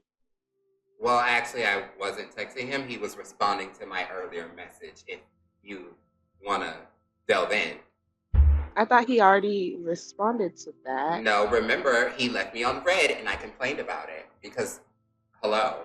But he just now messaged me, I guess. And will you get out of my phone? He texted back in his pocket. Like, Well, let me hear what 7 is, Laura. MC. So with that, as Selena's kind of like looking you down, you double down on trying to dismiss like your conversation with Mateo, but it makes it seem like you're hiding something big, and you feel so. Selene, you're kind of like, okay, Hayden's hiding something, and Hayden, you feel like if you have to double down on this anymore or try to diminish it anymore, they're going to really try to grill you about what's really going on, unless you come up with unless you either hide Mateo better from them, or B, like come up with some sort of lie about what's really happening in your real relationship with this person. You know that they are going to eventually like find out the truth if anything more relating to Mateo pops up around them. You know that. So now okay, so I know to be on my piece there's of no cue. there's no room for slipping up, because Celine, you're like, there's something happening with Mateo and Hayden, but Hayden's not saying what it is. So you're a little bit like, okay, maybe Hayden was lying about hooking up with this person. Like that's maybe where your brain is going about the secret. Like that's kind of where maybe what you're thinking in this moment. I'm not too pushy. So I'm gonna be like, okay, you can keep your little secret. Like, And I'm gonna be like, secret? We're besties. I'm not. I didn't say that out loud. This is what I'm thinking. I thought you're gonna tell me I'm keeping a secret. No, we're besties. No, I'm just kind of like, okay, like. Are you giving like a look? Yeah, I am giving you a I'm look. gonna be like, okay, well, eyes, ma'am, and I'm gonna be like, yeah, okay. we're best friends. If there was anything like Yeah. dire happening, I would tell you guys, but it's nothing Yeah. crazy. And in my head, I'm thinking, I guess I'm just gonna have to take things into my own hands. Okay. So during this interaction, Dylan is gonna text Destiny and ask her to keep an eye on Mateo because something weird is happening between him and Hayden, and she just does not want to be um she just wants to be in the know, because obviously Hayden isn't being truthful. So we've gotta Yeah. we've gotta Not you sticking your hound on me. That's hey, at least not insane. on you, it's on Mateo. Mm-hmm. See, I'm giving you the benefit of the doubt. You text Destiny, and Destiny actually messages you back pretty quickly. And then it's like affirmative, and it says update on CC. Saw. Let me see how she would phrase this.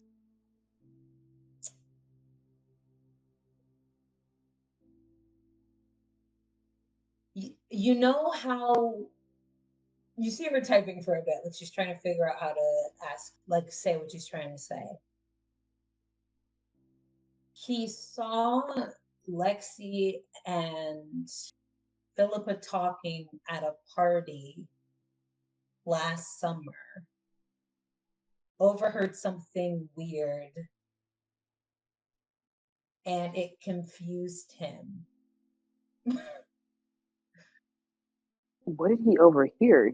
That's what Dylan would text back. Sorry, between who? Between Lexi Lexi and Philippa. and Philippa, yes. Okay. What did he overhear? You text, what did he overhear?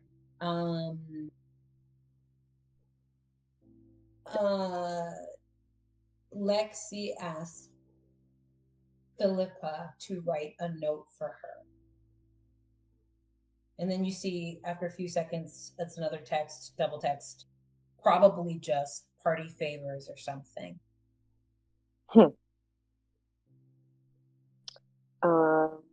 She's gonna text back, huh? Or actually, like, bitch, what? And that's all, because like, why would Destiny, like, no, party favors is not enough of an answer. Yeah, That's weird, but I'm gonna share with Celine and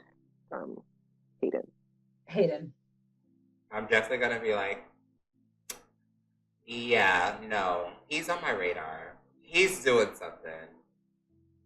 Something's going on with him that's just a little bit fishy, because why the hell is he talking? Why, like, what's going on that those Philippa and Lexi are talking? Because first of all, I don't even think Philippa like her. And Philippa don't like us, but I know she don't like her either. Exactly. So I was just kind of just like, and even if, like, she is the point of contingency at the school, she is the girl who's got the hookup, I just still feel like it's a little weird for those two to be in contact. Well, what strikes you as weird, and particularly you, Dylan, because you got the text message from Destiny, who was like, oh, maybe she asked Philippa to write some kind of note about drugs or something. There's two things that are a little weird about that to you. One of them is you've seen Lexi at parties. You've seen her drink before. You've never seen her do any kind of any kind of drug ever at a party before. So the idea of her asking Philippa to make a note for drugs or something is already a little off to you.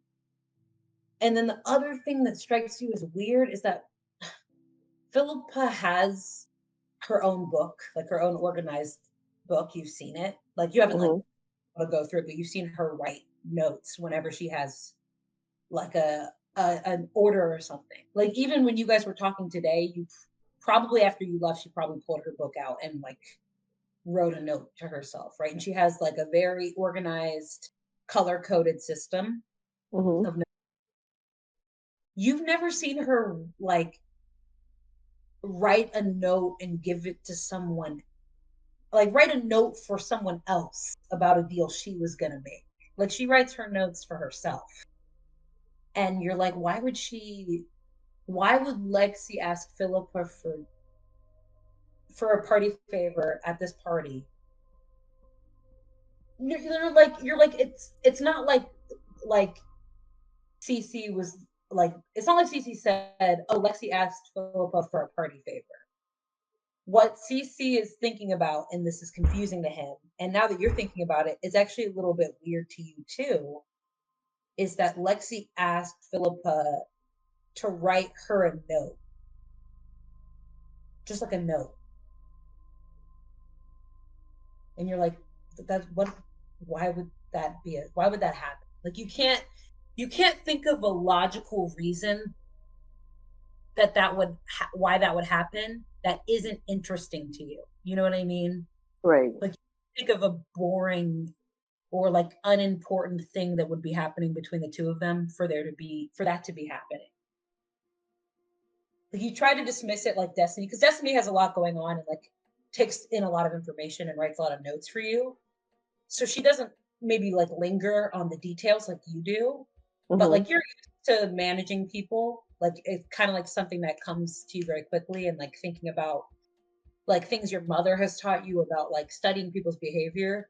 You're like, that's out of character. It doesn't make sense. You can't think of a good reason for that. Noted. God, I'm very perplexed about what Philippa could have been writing to Lexi. Exactly. I'll tell you, those two whores are up to something. Everybody is up to something today. I'm Okay, well, that actually, was a little pointed. well, I say that out loud. That's like, that's a little pointed, but okay, I'll let it go. hey, well, it's not like you saw Mateo's name pop up on my phone, so. Okay, well, when I did, let's just bring this back around, all right? Because when I did tell you I was talking to him, the look you gave me and the followed with the sentences you said to me, it's just you wouldn't be interested in hearing me talk to him. So I'm just. Listen.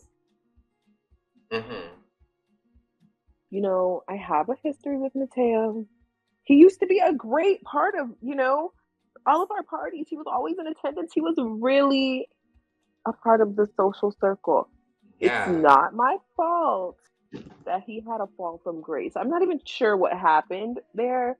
And you're right. It's not your fault, but I think it is your fault on how we continue to treat him after said fall from grace.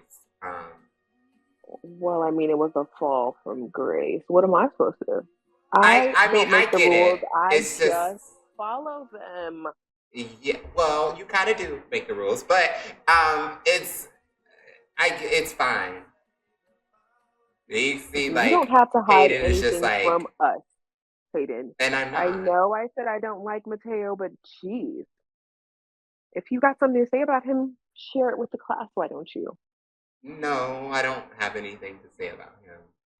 I mean, I've been very vocal about saying what I need to say about Chris, and that's what my focus was on.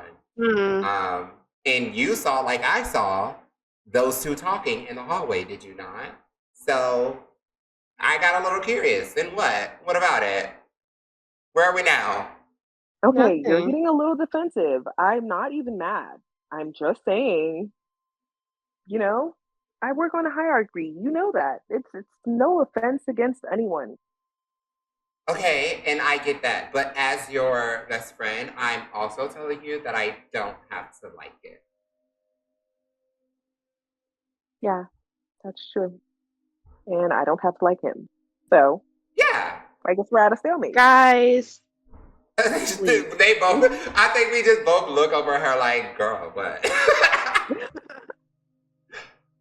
Like, let's not do this, okay? Do what? It's two friends talking. We do this all Yeah. the not time. People fighting. in the auditorium are looking at That's you why guys. I was finna be like, there are people Hey, don't you around and got they're a looking. 5, 6, 7, 8 to run? Why are you looking over here? Yeah, Dylan is gonna clap her hands and say, "Everybody back to work. Thank you. There's nothing to see here." Ain't it the end of Okay. ain't it the end of second period anyway? It is. You guys, the bell rings and it's time for lunch, and you see people book it because people that have the first section of lunch, including you guys, everyone that had the homeroom class, are eager to get some food, so they book it out there. But a few people look at you guys as they leave and head for the cafeteria.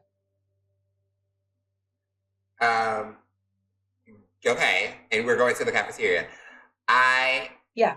I think, I'm gonna let the girls know, like, okay, I'm gonna drop something off in my locker.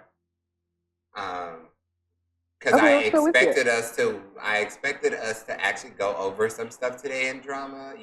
Thespians is coming up in a little bit, but I feel like this dance has taken the entirety of everyone's attention, which, fair because it needs to be a slave. But I brought these stupid books for no reason now.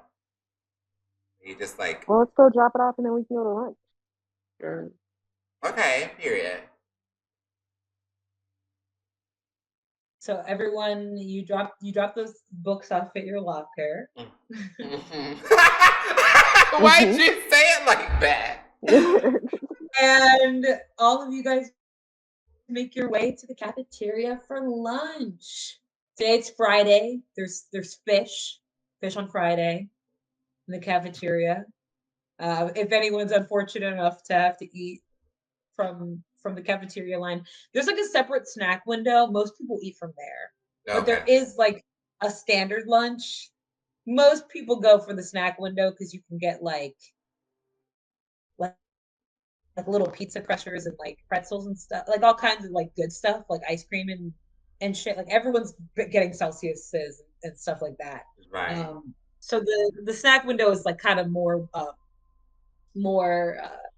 of a popular thing. But you guys roll in to the cafeteria and you see there are a few tables of note, kind of like the back walls where all the windows are.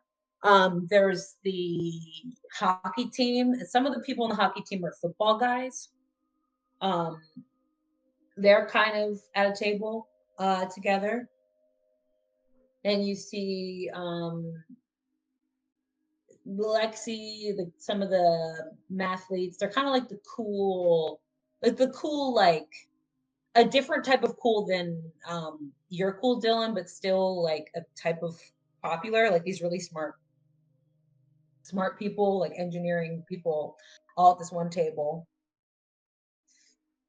Your table, which is kind of like in this wherever you want it to be, but this glamorous location where there's natural light and you're not really near the trash cans or anything like that. Like this beautiful, perfect location, maybe right by the snack window, but like not too close to the snack window, so you have to deal with the line, but like close enough that you don't have to walk really far. Like it's this perfect spot that you found where your table is. There's theater nerds who are by the door, where there's like extra space so they can kind of like do little like scenes with themselves or whatever.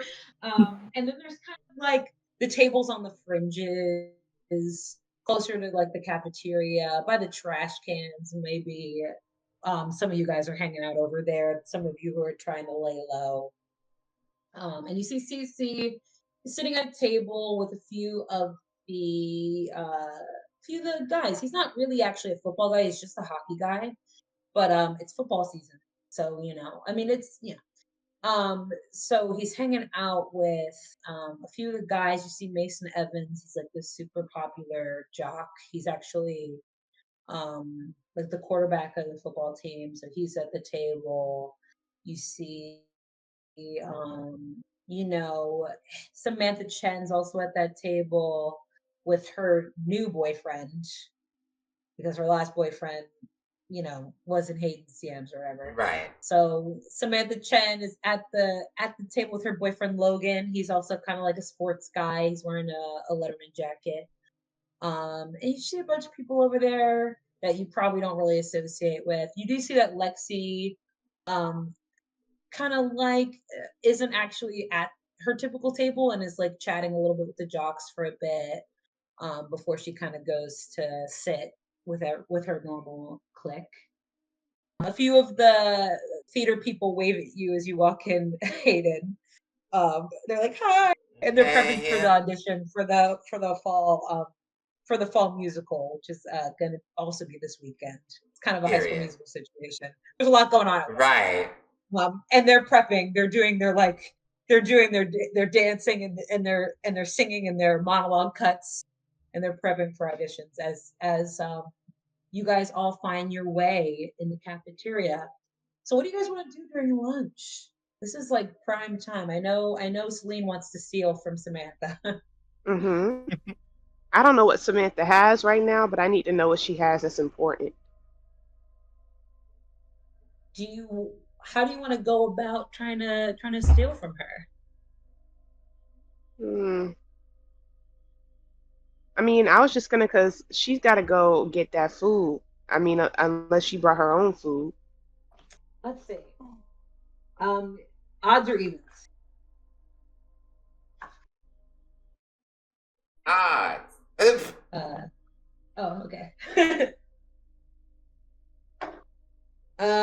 Sure. On odds, she did not bring her own lunch, and so she has to go to the snack window to get food.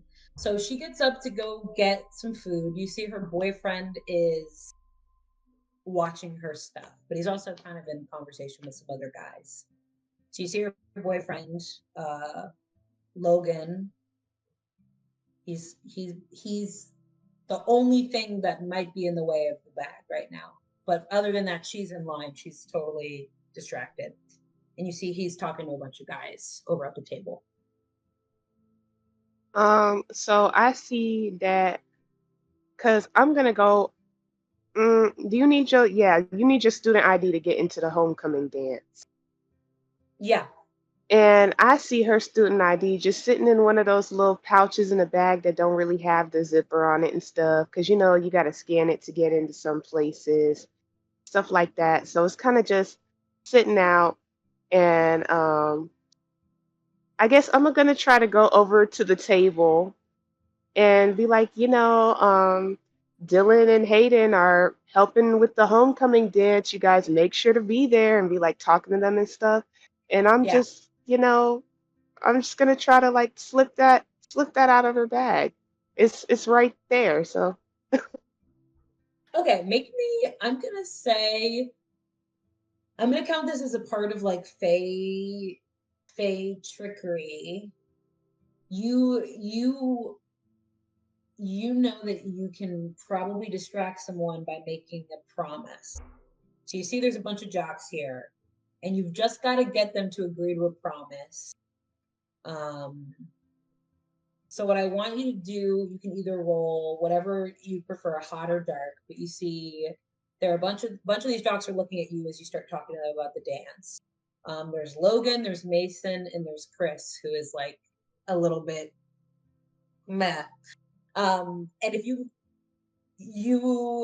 can target one of them for a promise as an attempt to distract so you can get to the bag. Your best bet is probably Logan because he's the one who's closest to the bag right now. So he kind of looks at you and he's like, "The dance.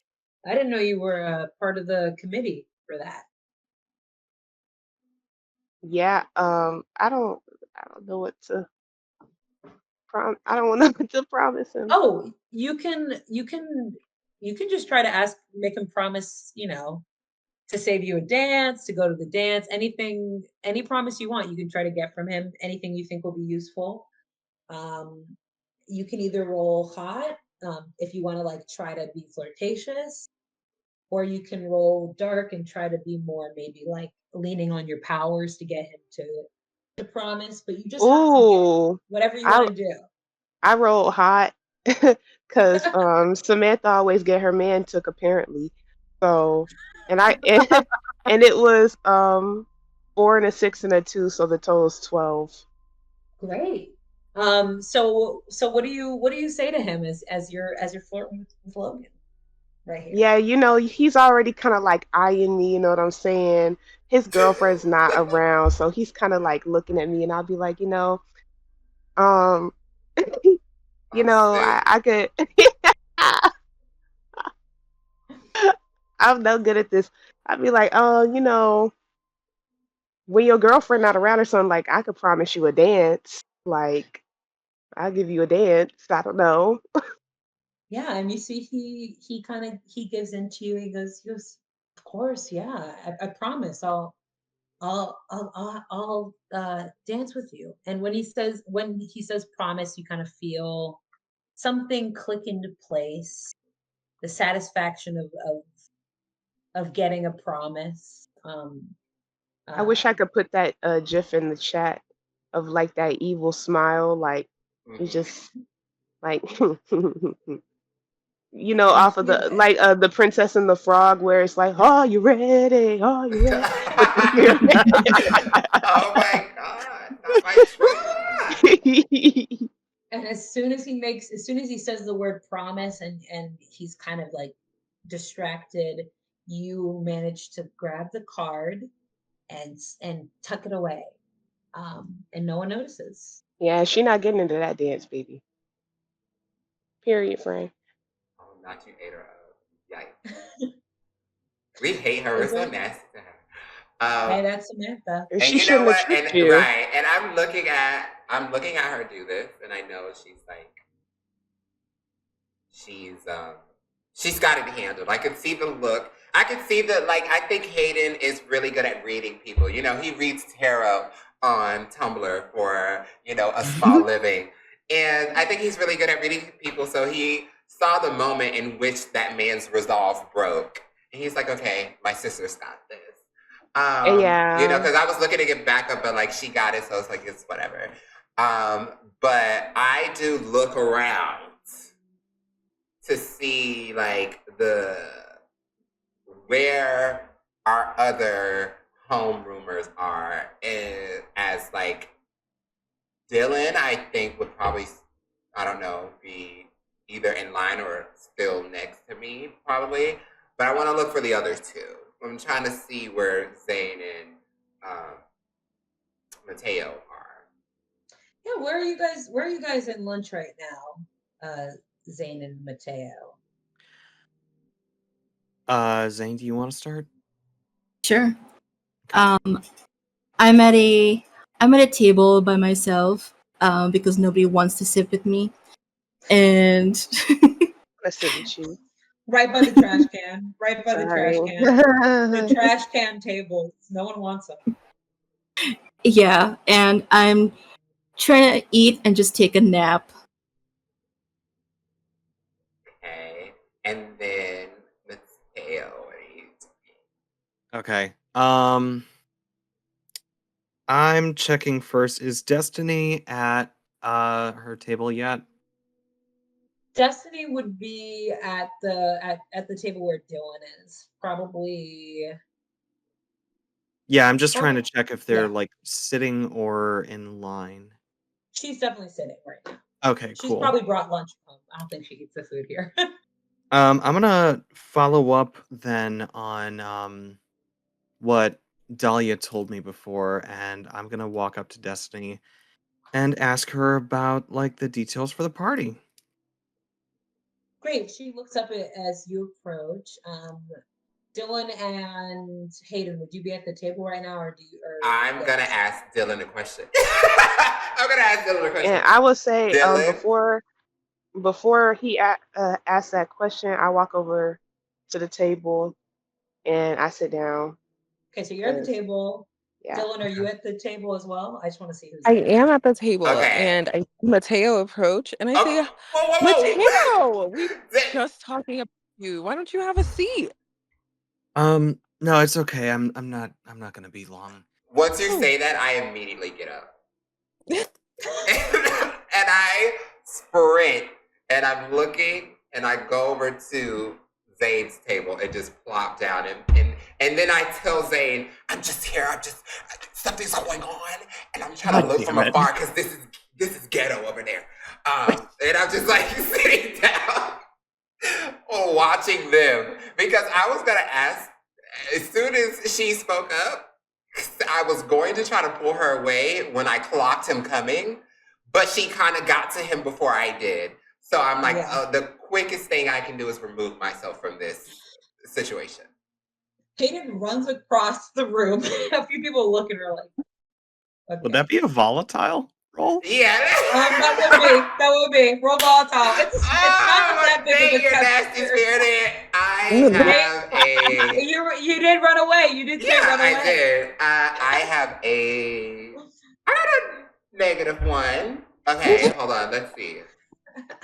Praying for you, sister. No, yeah, because the dice need to be good.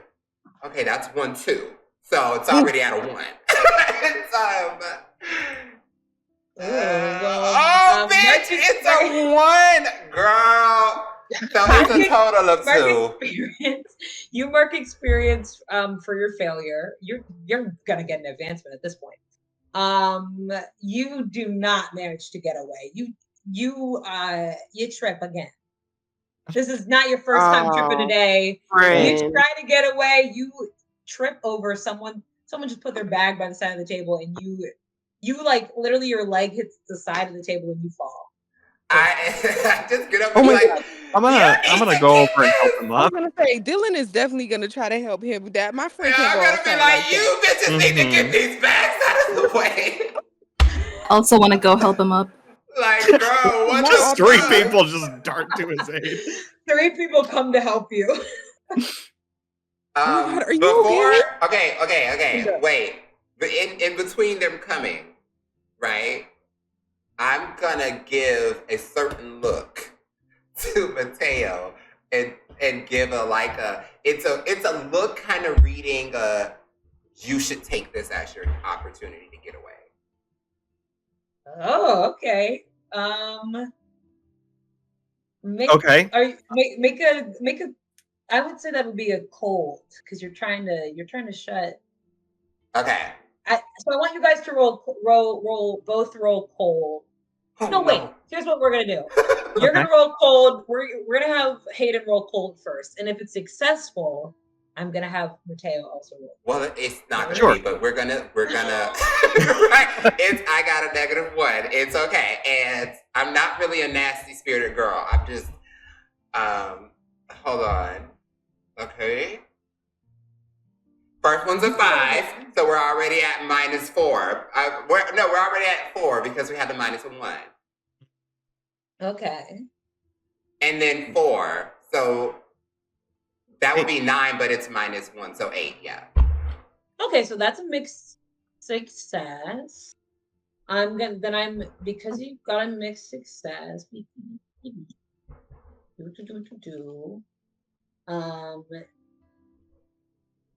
Okay. I'm gonna say you can give a condition to each other, or you can. You're gonna come across bad when you do this. Or you can lose this. You can. I can give him a string. Lose a string. Yeah, you can like. Okay, but what if I? Oh no, it's still not enough. Because I was gonna say, what if I add my strings that I have on him? But like, still it's not enough to add to this. You'd have to get to a 10. Yeah. So you can choose what happens. So either lose a string or make this come across as really nasty spirited. Well, you're going to come across bad when you do this, and Mateo is going to give you a condition, but you're going to choose. You can choose one of the options below. So you can choose like they lose a string on me, or I gain a string on them if they don't have strings on me, or they get a condition, or you take a forward. And what's taking a forward? You can add 1 to your next roll. Okay, period. I'll just take it forward. You take it forward. Yeah. As you glare at Mateo. Mateo, what condition are you gonna give Hayden as Hayden as Uh, Hayden glares at you? Yeah, huh, it's really not huh. like it's a glare, and he's trying his hardest to tell you to like stay away from this Yeah. interaction. Hmm. Well, I already know that like we're not really supposed to know each other that well at this Yeah. point. I understand like my social standing.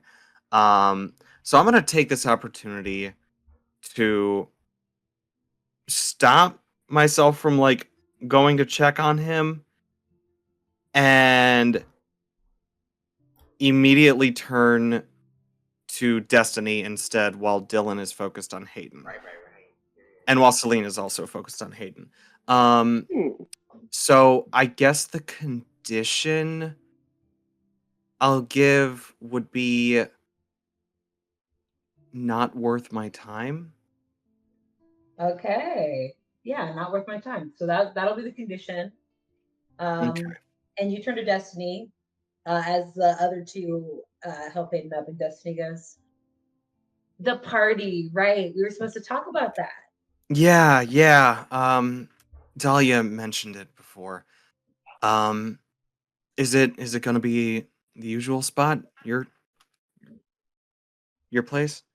Yep, my parents are out of town, which is such a bitch. But yeah, it'll totally be at mine. You're so invited, and we would love to see you there. It's right after the dance, so come by as soon as you can. You know that thing will probably be a snooze fest just because Well, I mean, chaperones yeah, but like everybody's gonna be there, right? at the party, of course. Yeah, Well, yeah, everyone who totally. matters. Right. Um, okay. So like, football team, hockey team, Hmm. cool. The only reason I ask is because Jonah from the journalism club like says he had to like interview them or something. So, thanks. I'll be sure to be there. Can't wait to see you there. Cool. Any dress code or theme or what have No, you? just whatever you wear in the dance is fine. We want people to start, really celebrating as soon as possible. Great. Okay. Well, you have a good day then. And I'm not even gonna wait for her to say goodbye. I'm gonna walk off and then just like go probably sit at Zane's table because he's already trying to nap, so I know he's not gonna bother me. And I'm gonna spend the rest of the lunch period looking um over at the athletes table and seeing if there's like anybody at that table that's um picking on someone, like a potential bully in the crowd. um I mean, they're kind of all wrapped up in like dance talk and Not they're off duty. They're off duty today. like they're a little bit they are a little bit like they're focused on each other. You do see that Samantha Chen is kind of like mad at her boyfriend maybe for talking to Celine, but Mm, no one seems to really be like, they seem to be like in prep mode for the dance. Like that's mostly right. where they're focused. So no one's like directly bullying anyone. You do see that Cece is just like not engaging in conversation as much with everybody and is kind of like, even though he's like on the surface level talking to his like teammates and stuff like that, he's he's almost like avoiding looking at them, Mhm. and just seems kind of sullen, like Okay. not like a little bit different than before, but Right. you can't really place why. I'm gonna keep my gaze on him in case his eyes like come my way. I want to try and like lock eyes with him at some point. You're staring him down. Back at the popular table. Back over Hayden, here while I'm you've on the been floor. helped off the ground by Yeah. many people. Right. I look to everyone. I say, thank you. I look to everyone. I'm like, thank you guys, thank you. I clock that at least he has walked away, and like a lot of my anxiety kind of leaves, and the get up and go that he had when he's seen, Mateo coming to the table has left him, because he's like, okay, crisis averted. Like in his head, he's like, period. And so he's looking at the ones around, and he's like, oh, thank you. And he sees Zane. He's like, oh my God, Zane, thank you so much for helping me up. Oh my God. So I'm not here? Well, Right. and I said thank you to you guys first, and I'm saying it to him last. I already got you. You know what? I'm just gonna leave you to chew it. So, Taps her Zane. hands and turns away. Right. So, Zane. Oh, wait. Sorry. Yeah. I thought I was sitting next to Zane. Oh no, You- Zane Well- is still helping Hayden from the Oh, okay. So right now the table is empty, but I feel like since like Zane rushed over, Zane's stuff is probably still there. Yeah. Got you. So I've picked up Hayden, lifted him up with my big strong arms, and put him back on his feet. Girl. Like, she looks around. She's like, okay, well, I'm just featherweight. Things. And I say, "You're good." I am actually. I don't know who put that bag there. It's probably, someone jealous. But not important. Thank you so much for helping me up. The dance. You're gonna be there, right? Yeah. Great. So am I. That's such a coincidence. Like, you're going to the dance, I'm going to the dance. I think we're going to the dance. Not like going to the dance together, but we're both going to be there simultaneously at the same time. That's cool. Yeah. No, it is. I'm not really like you see Hayden going like a lean in, like I'm not really that free all that night. But like if you wanted to, I could definitely like I don't know, like maybe we could dance. Like maybe one, maybe two. It's completely up to you, obviously, but yeah. I can't stick around for dances too long, but hey, if you want to dance, I might be able to move. Oh yeah. Well, period. Exactly that actually. And yeah, I'd love to dance with you if you're up for that and around once I'm like not busy because they got me doing everything, I swear. But like, yeah. I can help. No. It's well, actually, we might need a pair of arms. We might need help lifting things.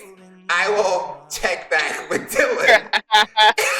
You see Desiree texts in the click group chat and is like, this is a lot. Like even Taylor Swift would be like, this is a lot. And Dylan is gonna say, yeah, tell me about it. I just go and say, yeah, we actually might need help like setting things up if you're around or down for that. I don't know how free you are, but there's definitely gonna be something that needs lifting, trust. Yeah, we could always use an extra pair of arms. Exactly. That's what you took the words out of my mouth. That's where we're besties.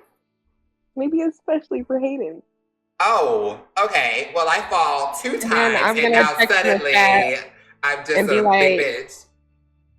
I'm texting in the group chat like, especially some big, strong Veiny arms. I feel my pocket going off. I'm not checking it. I'm not checking it because I know my friends and I know who it was.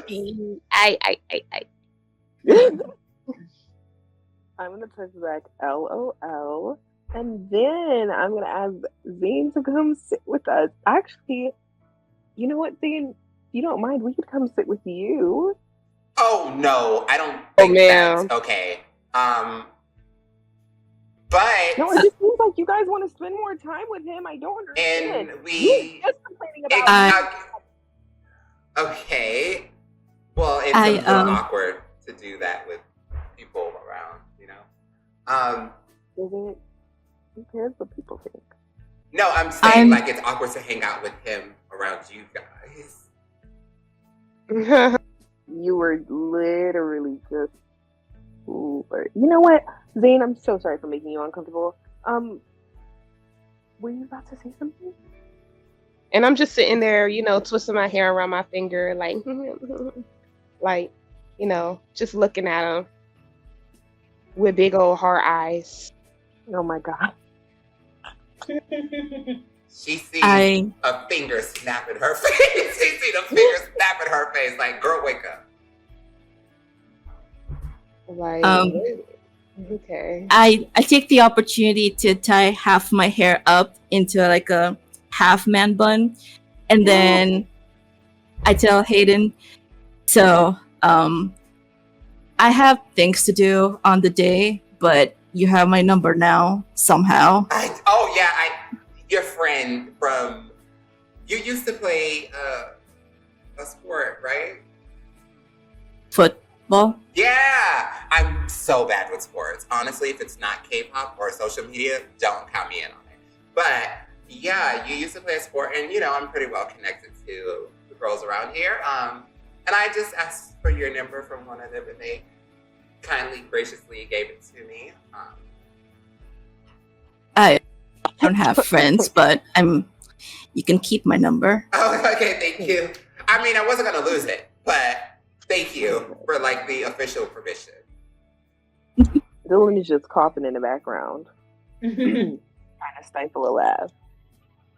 And then as Mateo walked by, I noticed him leaving, and then because I know something's, I can smell Mateo, so I looked back and I saw that he sat at my table. So I decide to look at like investigate why he chose to sit there by the trash can of all places. And I say goodbye to Hayden, and I sniff him. Oh, because he like smells me? good. Oh, yeah. I'm gonna be like, oh, okay, okay, I just sniffed you too, just to make it not weird. So I think we just co-sniffed each other. I saw you doing it, so I did it just to like even out the plane. Okay, yeah. No, if there's anything weird than one person sniffing, it's two people sniffing. Right? Yeah, it was literally. When you both sniff, it makes it normal. Exactly. God, I love this game. And as you make your way to Mateo, and you see Mateo is locked into the jock's table, like staring it down, like watching it very intently. And you recognize a lot of the people over there, Zane, as people that you used to be a little bit more familiar with. I sit back down. Okay, I sit back down. I see Mateo locked in on the jocks, and then I ask him if he knows someone. I used to know all of them. Not so much anymore. What happened? It was an argument. I had this family drama going on over the summer, and I couldn't really like be there for a lot of my friends, and Hey, I know exactly how the feels. Yeah. Well, not a lot of people were very understanding about it, and Lexi and I got into a fight. Lexi. Lexi Gardner. Oh, I don't know. I thought she and I were friends, and look, I'm not. I don't mean to like just dump all of this on you. I know we barely talk. Um, it's okay. You can nap if you want. fine. I'm listening.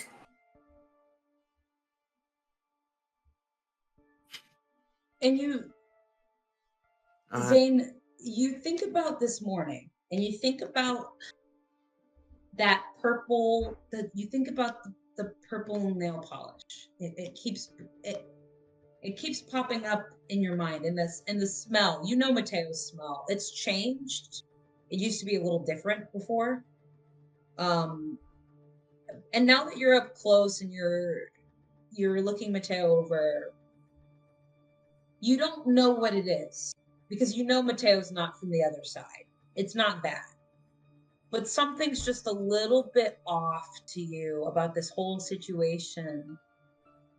And you think about that night and that party and when you were in front of the threshold. And it slowly starts, something is starting to piece itself together in your mind a little bit. You're reminded of the things that you saw that night as you look at Mateo and as you listen to him. And you start thinking about something you never figured out and kind of put off until right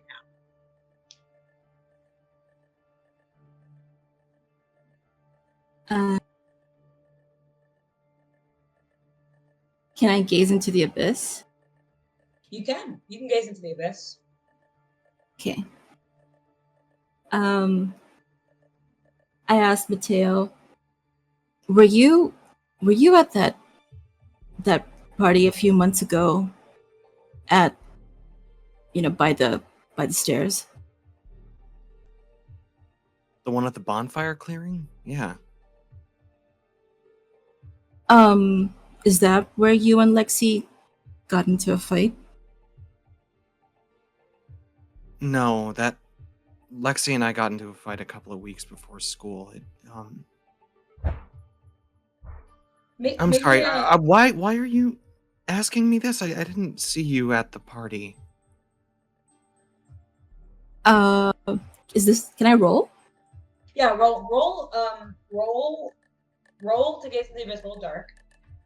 Okay. Just for, and then to clarify for both of you, so St. Patrick's Steps is that big staircase.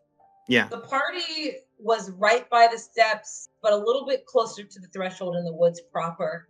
And then kind of as an offshoot, next to the woods is the bonfire clearing, just a little bit off.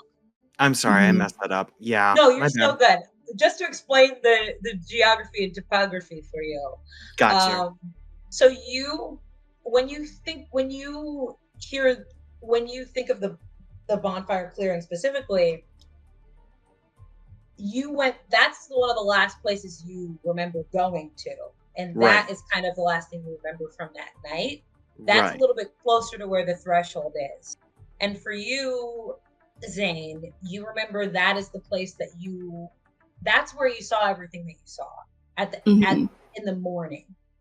Much later, you went to that clearing, but you know there was a party that night. You overheard the party. You remember weird smells, strange sounds. You remember the scent changing. And what did you get on that roll that you did? Oh, I haven't rolled. Oh, it's okay. It is. I got a 1 and a 5, and my dark is 2. Okay, so that's an 8, right? Yeah. So on an 8, you get even more vivid recollections of that night. You remember that everything starts to kind of click into place a little bit for you. the nail polish. There was a nail polish bottle that you found at the bonfire clearing. You didn't take it, but you saw a nail polish bottle. You have a weird thing with colors and smells, and nail polish has like an acrid smell. It's like unpleasant. You remember the shade. You even looked into the bottle, like looked it up to find the specific shade. The nail polish is called You're Such a Budapest. Crazy name. Really terrible name. I didn't think. And you remember it being kind of like left behind at the fire. You remember seeing Mateo stumble away that morning. It was early in the morning.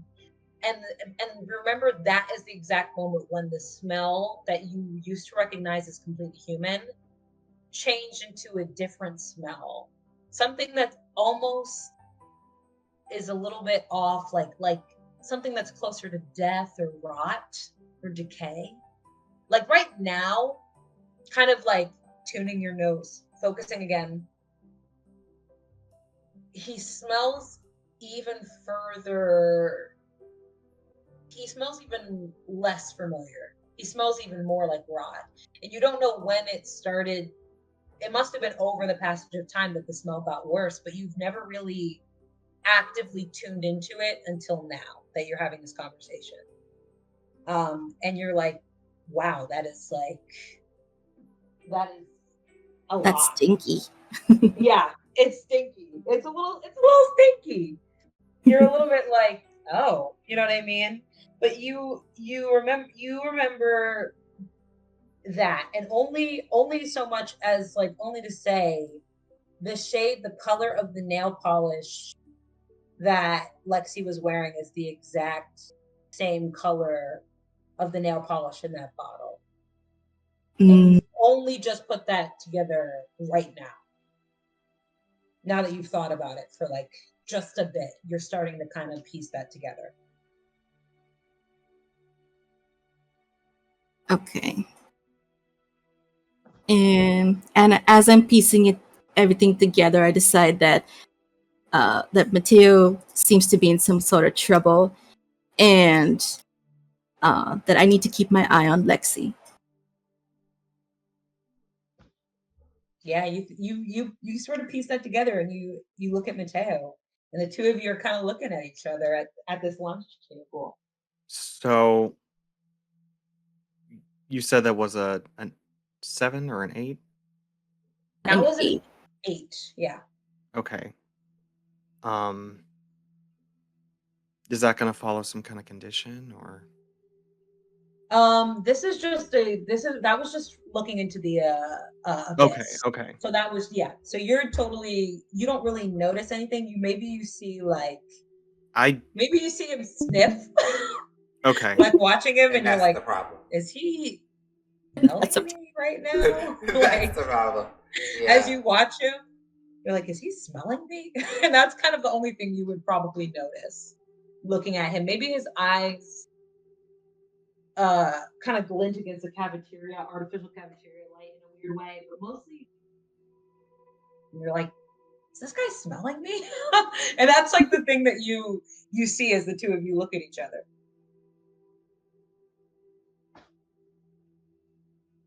Why are you asking about that party? No reason, I guess.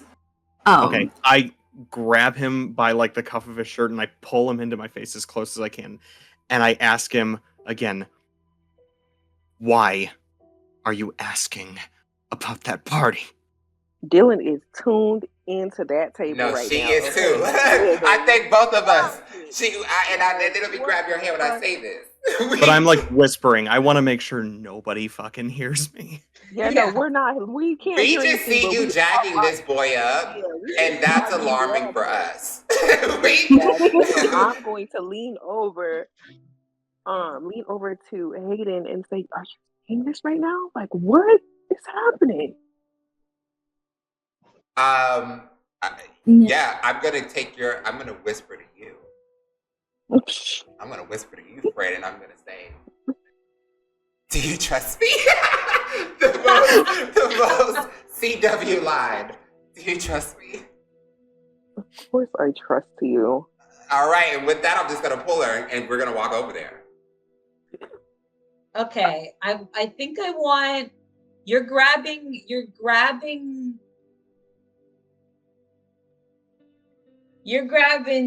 this person Who and is you're kind of probably like a good foot taller than me, I think. Yeah. yeah, Damn. and you're having this So it's very more like I'm pulling in close to him rather than dragging him towards me. Right. yeah, but you're having this like very physical thing. Mm-hmm. Do you feel like you're fully lashing out in this moment, or are you are you keeping it under I am getting ready to potentially lash out because I think in Mateo's mind, this might be the person that killed him, or at the very least is someone who knows what the fuck is happening. So, especially because like my hunger is thrill, I think he would be a lot more reckless and impulsive when trying to get this information. So, if you need me to like roll something, I'll say I want you to roll lash out physically because you are making this big gesture and because you've been looking for information for so long, you're not really able to control yourself. okay. It's very spur of the moment. So I want you to roll volatile for me. All right. Volatile +2. You're good at that. That's Right. you're good Oh, at. she's Oh my god. First Oh my roll of the goodness. night and it's snake eyes. Period. So that is only a 4. Okay, so you fail. Mark experience on your little sheet.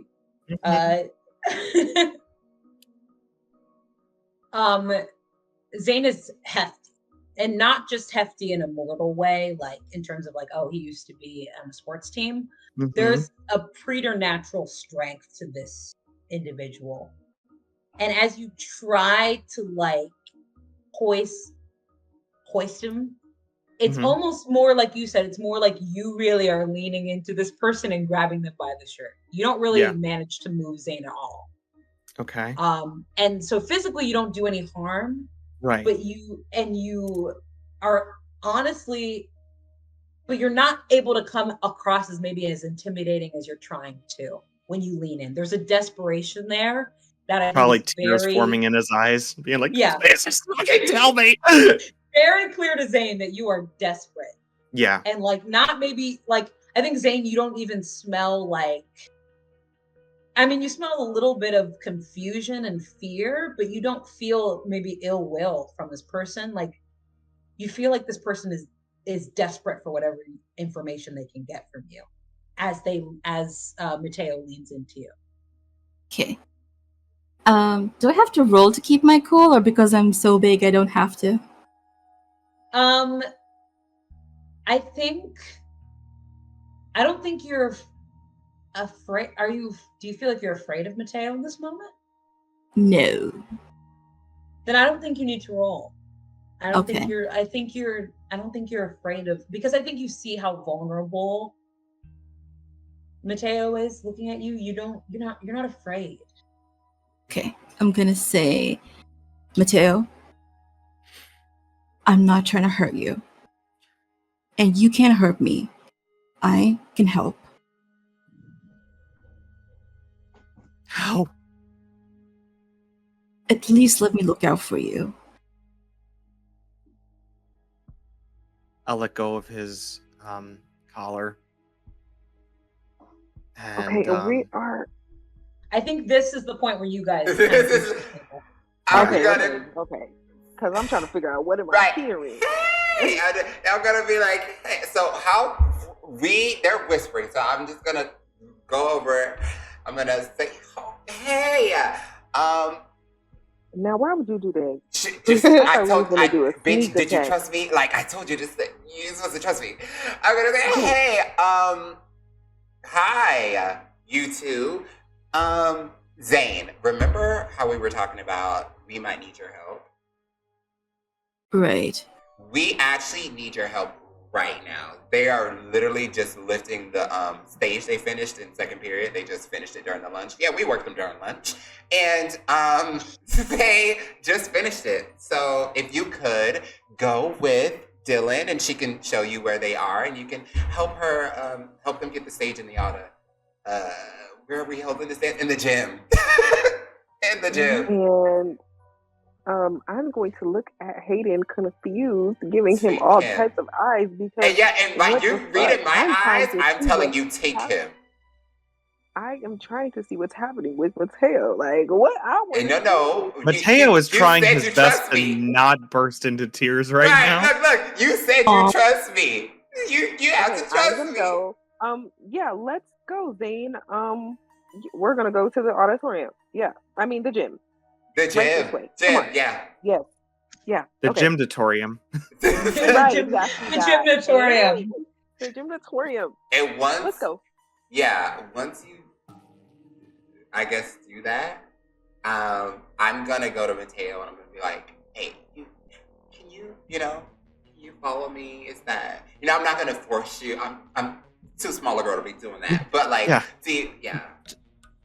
I gotta get out of here. Yeah, we both just like walk out. And I guess we'll go like somewhere more off the cut. Yeah. Looking You around to guys see can the get most away. private spot that we can have our conversation. Probably Library? yeah, the library works. I would say it's probably pretty empty right about now. Okay. Once we get in the library, I'm just literally gonna be like, so sorry about the look that I gave you. It's fine, I get it. Yeah. I'm not again very well liked. No, but that's the thing. I don't want you to think that like I too don't like you. I think Dylan's Dylan, and she's an amazing friend, but she has a sort of standard that she follows, and I don't always agree with it. And Okay, listen, I don't care about what Dylan thinks. Okay, can we talk now? oh, okay. Well, yeah. I just wanted you to know, like, I don't hate you. I know you don't. You helped me with the bruises and Yeah, which you never really explained. Do you remember the party this past summer around the 4th of July? Yeah.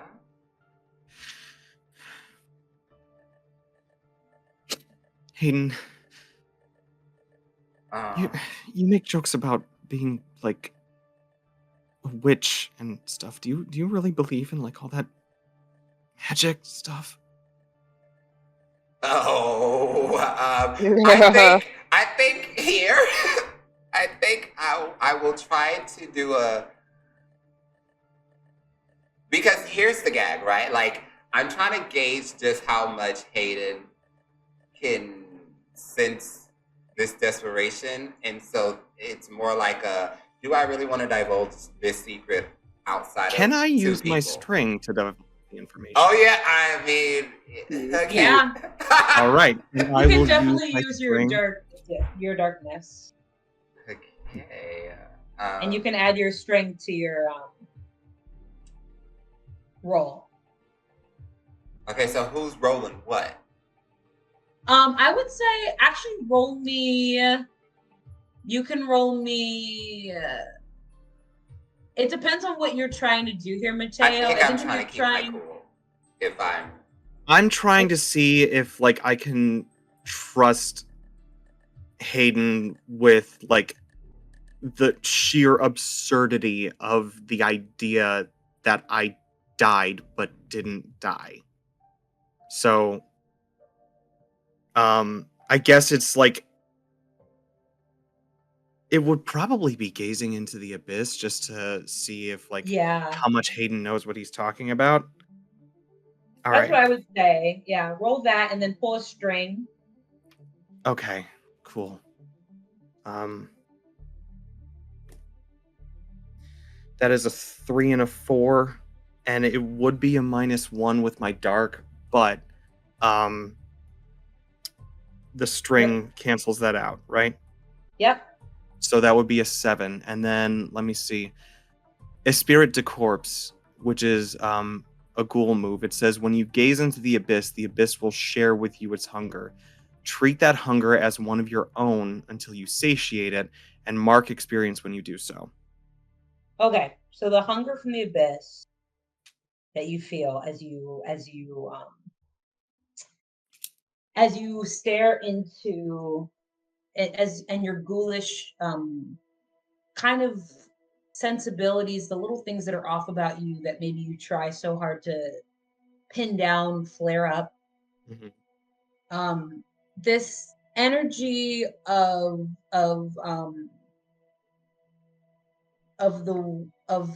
this being in front of you, the sort of hunger that you sense from Hayden is um is learned, right? Like knowledge. This need to understand people's secrets and gain them and grasp at them. You feel this sense of like, if I can have if I can have items on people, have things on people, know what's going on in the school, I can have this control. So I think almost control is probably the hunger that begins to kind of kick up in you. Would that be classified under power then? That would be power. Great. And you feel that hunger appear, and pulling on this connection of like what you were covering up. Like, you've been going to school, Hayden, you've been going to school with Mateo for years, and you've never gotten the sense that Mateo came from any sort of situation, family wise, where there would where would these marks come from? How would they get here? And you think about the nature of them, how extreme they were. You find it even you're like, it's even strange that someone could survive to have those kind of like marks to need to cover something up so consistently at this point. All the things that are a little odd that you kind of dismiss because you were thinking about something else or you were just distracted begin to like stick out at you, and you begin to kind of like think about those things, and you feel something. This is the thing that really gets to you, is that you feel something poke up against your magic in a way that you've maybe only felt from your two closest friends.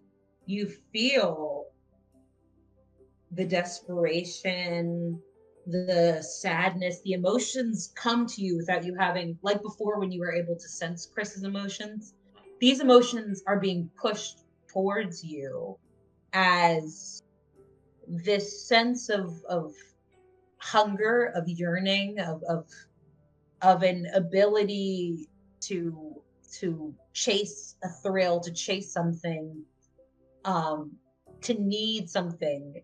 All these things, these feelings that go beyond mortality, are pushed towards you, and you start to think maybe Mateo isn't just some person who used to be popular. Maybe there's more going on here than meets the eye. Uh, I I trust you. yeah, yeah, you can trust me. I am okay, and I know this is gonna sound crazy, okay? Yeah, but like because we're sharing, I am a witch, like an actual witch.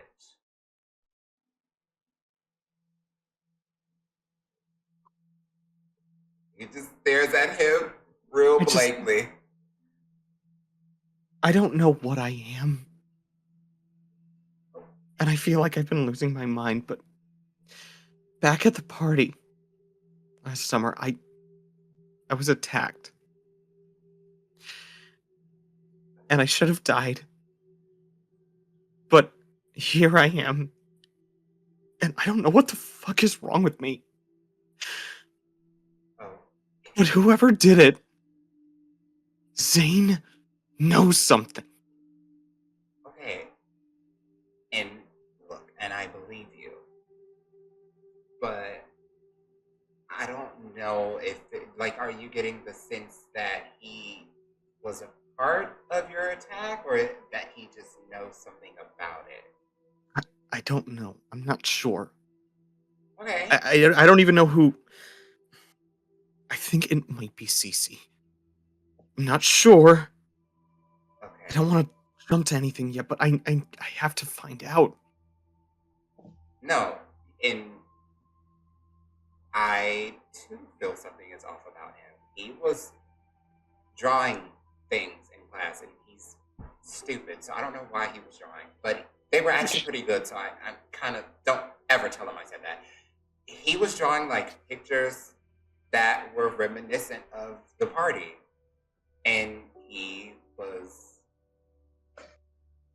looking at you, and I feel as though he was also acting very strange, like he was trying to figure something out, which again, very out of character for him. I don't know if he did something, but I definitely feel like he knows more than what's going on here. Like, what did he say to you when you guys were talking in the hallway? He recognized me from the party, but I don't remember talking to him. Look, whoever did this to me, I think they were trying to avoid attention. I got a letter, just a little note, and it told me to go to the bonfire clearing, and I went there, and the last thing I remember is someone on top of me, someone with a Letterman jacket. Okay, that only narrows it down to the entire sports team. Yeah, I know. It's fucking difficult, okay? Hayden, you hear the word note, and you remember something that you learned about today. About a note that was written at a party. Heard something from the great beyond, aka the triplets, and they basically said that Miss Girl, what's her name? Lexi, she was talking to Phil and asked for a note. Like, asked for her to write her a note. Which is strange because Philippa doesn't like her. So why would you even ask that of her? But also, why the fuck are you asking for a note? And now that you're saying this, it's kind of like, is that the note that she was asking for her to write?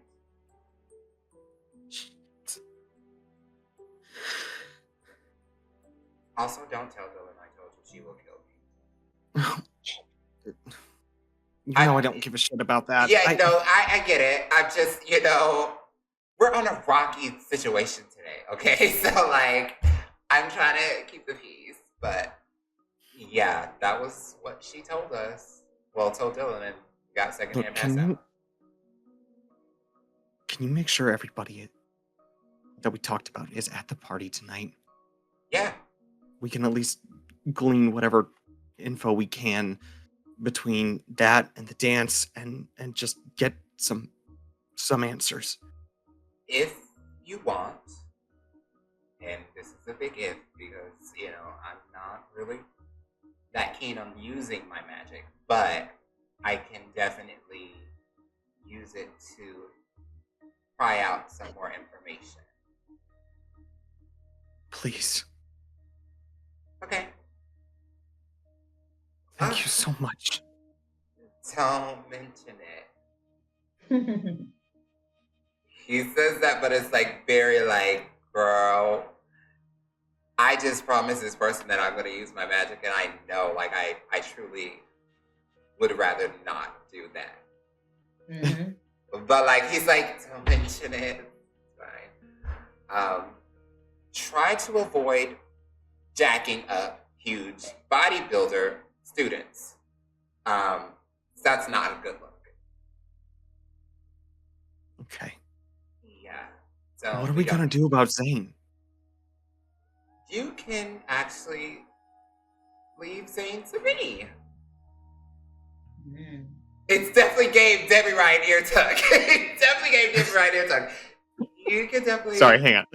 Yeah, you can leave him to me. He and I already promised a little time together, and I can see what he knows. Because he obviously, if you said he knows something, and maybe he's just not sharing what he knows with you. Maybe he doesn't feel like, I don't know, you're confused, he may be confused too. So. That's a good point. Yeah. But I think it's best if I avoid him until you figure that out, for sure. Yeah, Meantime, because if he's a I'll killer, keep an eye on CC, and honestly, with the way things are between me and Lexi, I already avoid her like the plague. So, if she had anything to do with it... Well, don't worry. I'm gonna help you.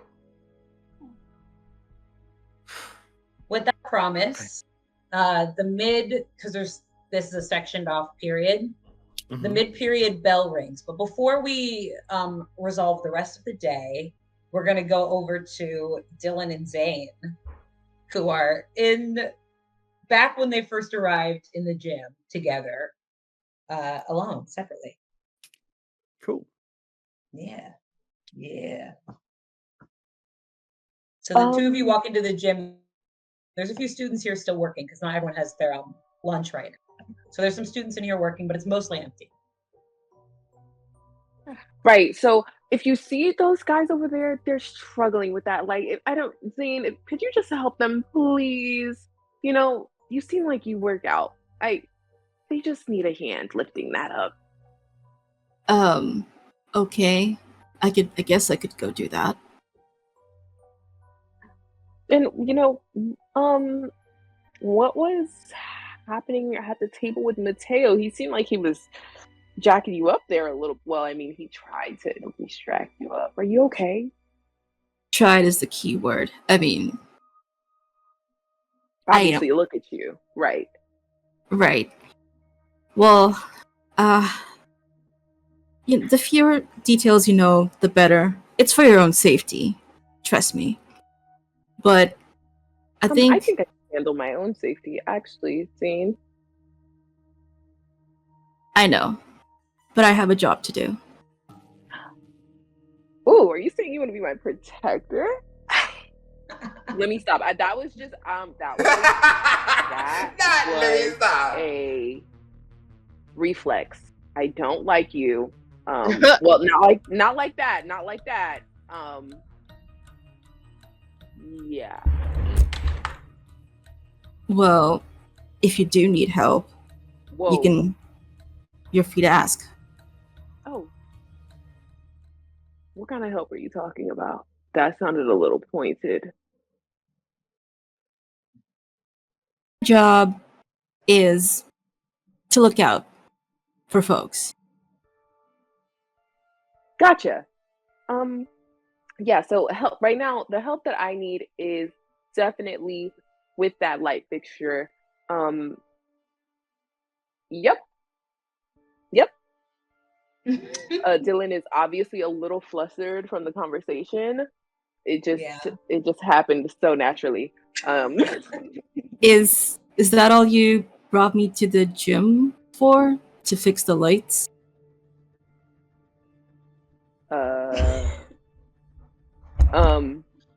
Wow. Usually I'm so much better at these things. I mean, are you coming to tomorrow's party? Well, a lot of folks ask me that. Yeah, but I don't think you've given an answer. The truth is, I don't know yet. But like I said, I have a job to do, and that takes priority. So we'll see how it goes. Well, you know what? Listen, right? Your job is protecting people. We need protection out there in that clearing where we're gonna have the party. Um, Who's after you? Anything can happen.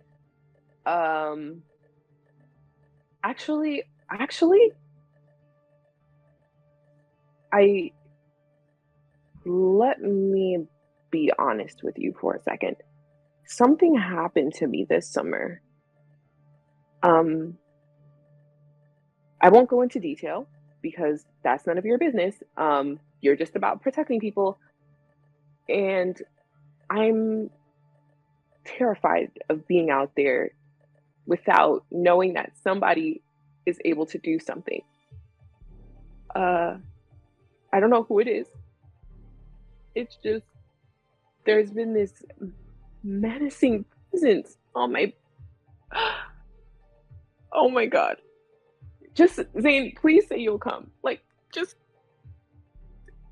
I don't know I who it is. I put my hand on her head and pat her and say, "It's okay. Calm down. I'll tell me as much as you know, and I'll come."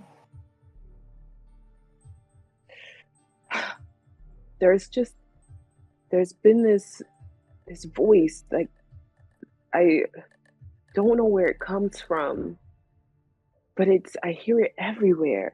It's very subtle these days, but I heard it out there on the St. Patrick's steps.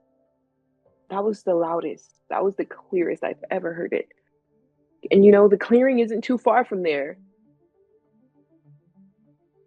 It felt menacing, Zane. That's all I know. That's all I know. At this point, Zane is a little bit tense because that's around the area that he's supposed to protect, and now he's wondering if something slipped by him again. Mm-hmm. So he's thinking he might want to gaze into the abyss, but not right now with Dylan because he doesn't know her that well. Yeah.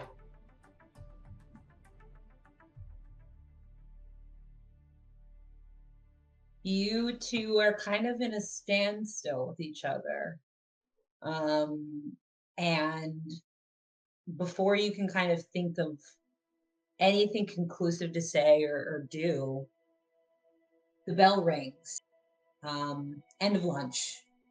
And you move on to your next classes.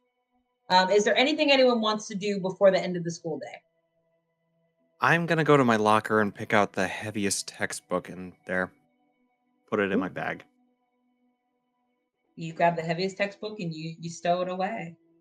I look at my phone. I get a text from my in my parents' group chat, and they're just like, "Yeah, we're not gonna be home for like the next couple of days. We had to go on a business trip.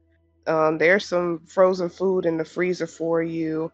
Um, yeah, love you. We'll see you when we get back. Don't get into trouble." Yep.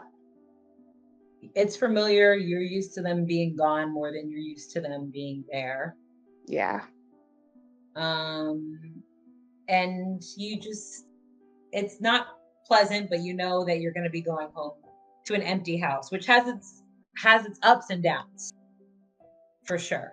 Well, tonight's the homecoming dance, right? Or the party. The homecoming party is tomorrow? going to be tomorrow, but we're gonna. You'll see. We're gonna power through. But I do have something to show you guys.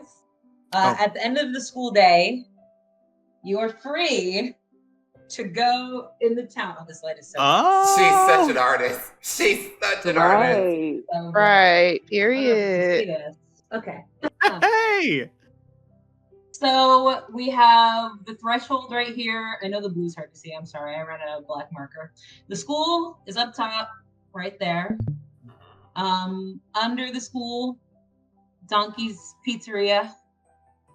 In the middle is the Mexican War Streets, which take up most of the town. They're like the town center. A few of you guys live over there in these like really old houses from the 1800s. Then below is St. Patrick's Steps, which leads right out to where the threshold is. And over here is the couch. It's this modern art museum. It's kind of what brings most people into town for more than a night if they're just traveling. So you guys have potential options about places you can go. You can obviously text your friends and meet up, try to puzzle some stuff, do some detectiving. Certain people in the homeroom chart will be in certain places after school. And if you want to know about any of them, I can tell you where they would be. I want to know where Cece is. Oh, shit.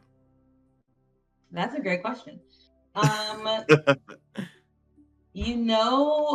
There's no practice today because of inclement weather. Right.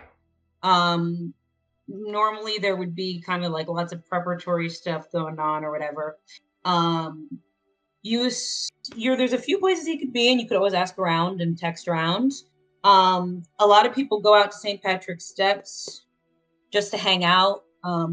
Philippa's usually there. That's where she does most of her business.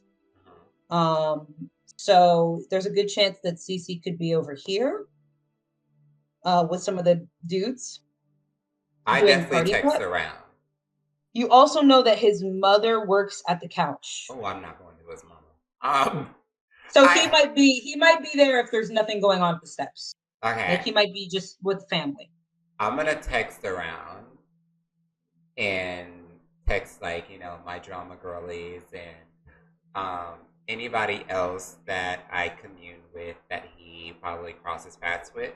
Like just being like, oh, have you seen Christian, Christopher, Miss Columbus? I was also going to be following CC, except like in a more literal sense. I wasn't going to text Jane. Okay, well, we can work together. No. I specifically do not tell you about this because you told me not to mess with a bunch of muscle-bound dudes anymore, and I'm very much ignoring you. Okay, cool. Okay. Well, I will resolve that specifically. Okay. With you. With the texts, you kind of get different responses. Basically, a lot of people that know him say he's been a little off today. And a few people say they're not really 100% sure if he had any specific plans. And then you send a text to Logan, Samantha Chen's current boyfriend. Yeah. Who says that him and a bunch of the bros were probably going to head out to the steps later tonight to like smoke and stuff. But he's like, I don't know where he is now, but we're supposed to meet by the steps tonight. So that's kind of the most concrete answer you get searching around. Okay, well then I'll probably, if I know he's going to be at the steps tonight, then I'll probably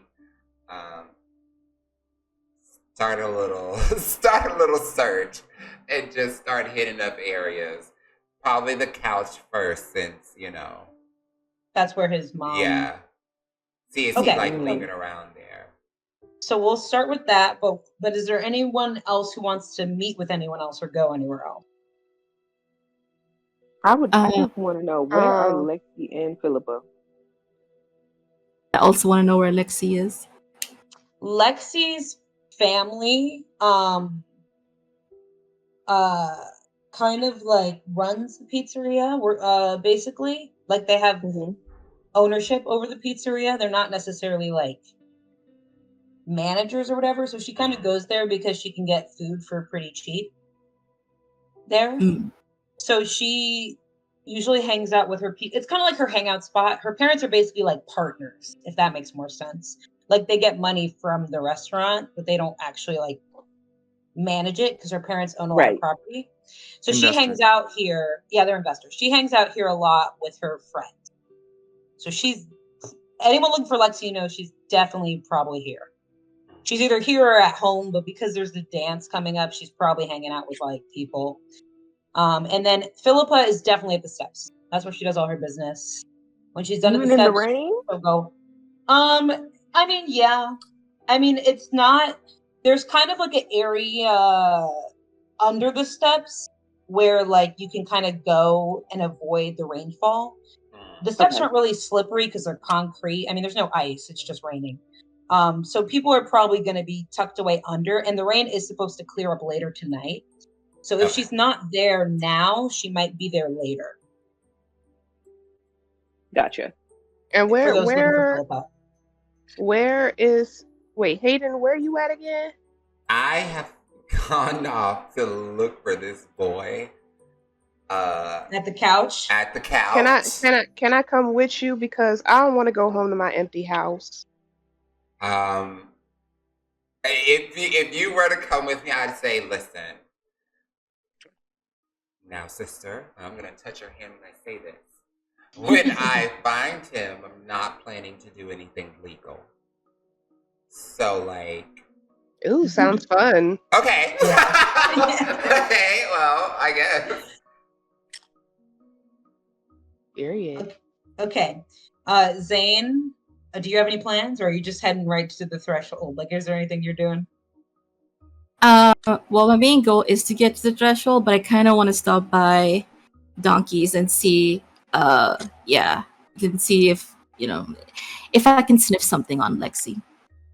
Great. And Dylan, you also were looking into the steps and also the pizzeria. Oh, listen, y'all. I have to drop in 20, so I'm not going to do anything. I'm so sorry to interrupt the game. No, you're so good. I know we're running a little long.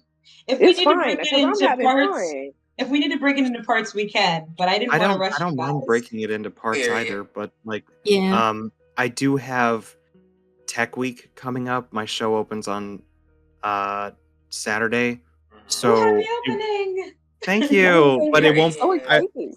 My schedule will open up like after this coming week. We could definitely Is all. pick it back up after you're done. Yeah, we can do Yeah. a cliffhanger for tonight. Once you have to go, like in 20 minutes, and then we can pick up. Okay. Because sounds you good. know it's a tasty CW pilot. We're not trying to rush the story. Yeah. Right, because the story's getting real juicy. Yeah.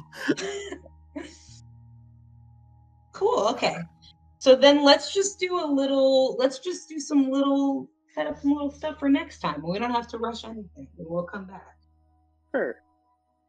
Okay, so Thanks for being understanding, guys. Of course. Yeah, You totally. gotta be.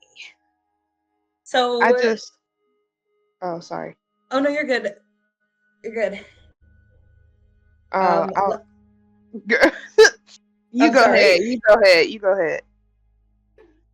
I'm just gonna say that we'll start with resolving the pizza because there's multiple things happening right there, kind of instantly. Okay. Yeah. So, Mateo, you are tailing. Oh my gosh, I know his name. Cece. You're tailing Cece, and you see that Cece is tagged on with the group that's going with Lexi to study. So he gets into his car and heads to Donkey's pizzeria. Who else is going to Donkey's? Me. Zane, right? Oh. And Dylan? Yeah. Okay, Dylan and Zane. So you guys all take separate routes, but kind of arrive around the same time to Donkey's Pizzeria, baby. Oh, yeah. Oh, I hate it there. You get to Donkey's Pizzeria. There are several teenagers working. They don't look happy to be there. They're wearing pizza shirts. Hello. And, there's a lot of Donkey memorabilia. There is a sign twirler out in the front who's, dancing. This is his job. He's being paid to do this. Period. And he's just really getting after it. As you guys walk in, you see that it's kind of really casual. There's like tables, but there's also booths and stuff going on. And like there's like sort of like plush chairs and things like that. So you see a bunch of people kind of sitting. I would say the first person to get there. Who has a car and who's walking on foot? I I'm have a walking on car. foot.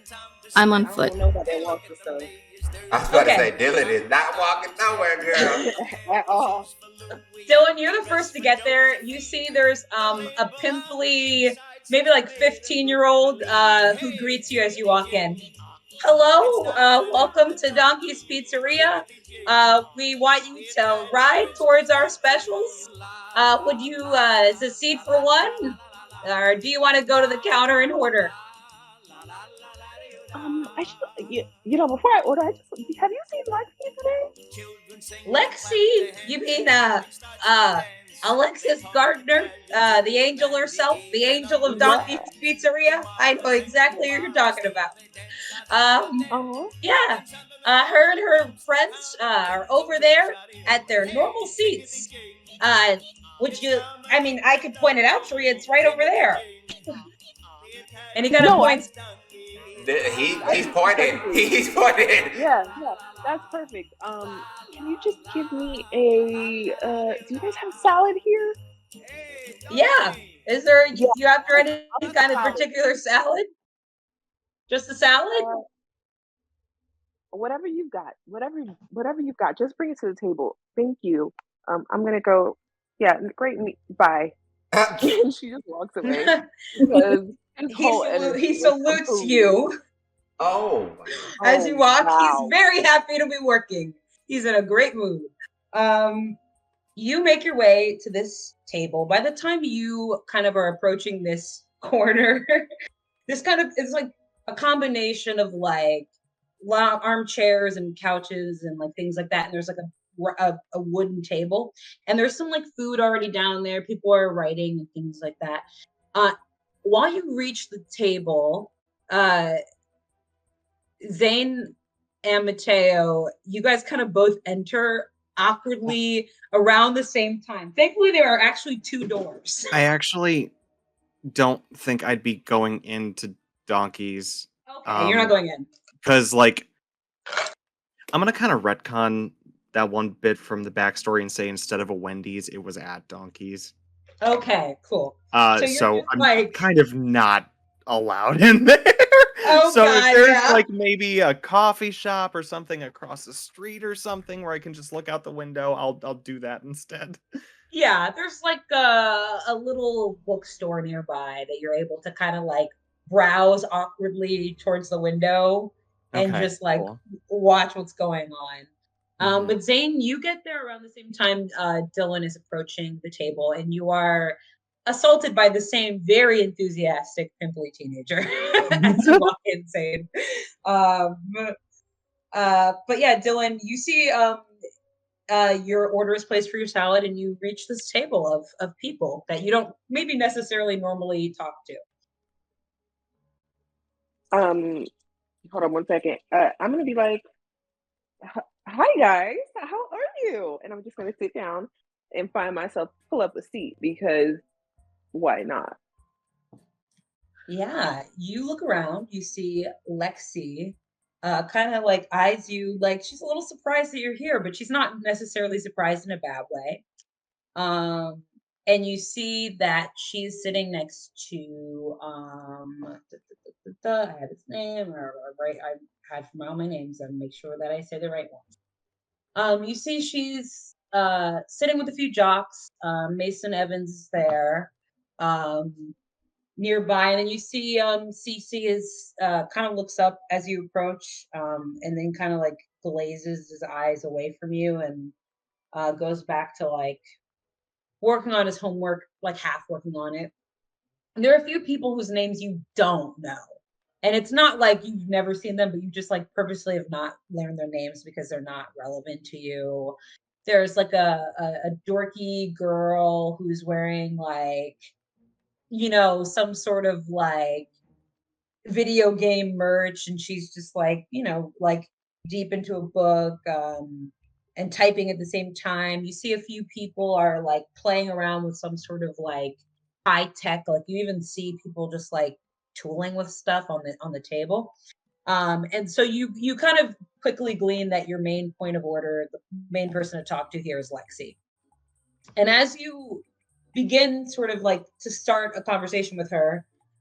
Zane, you spot Lexi. You sniff her out where she's sitting in her little armchair.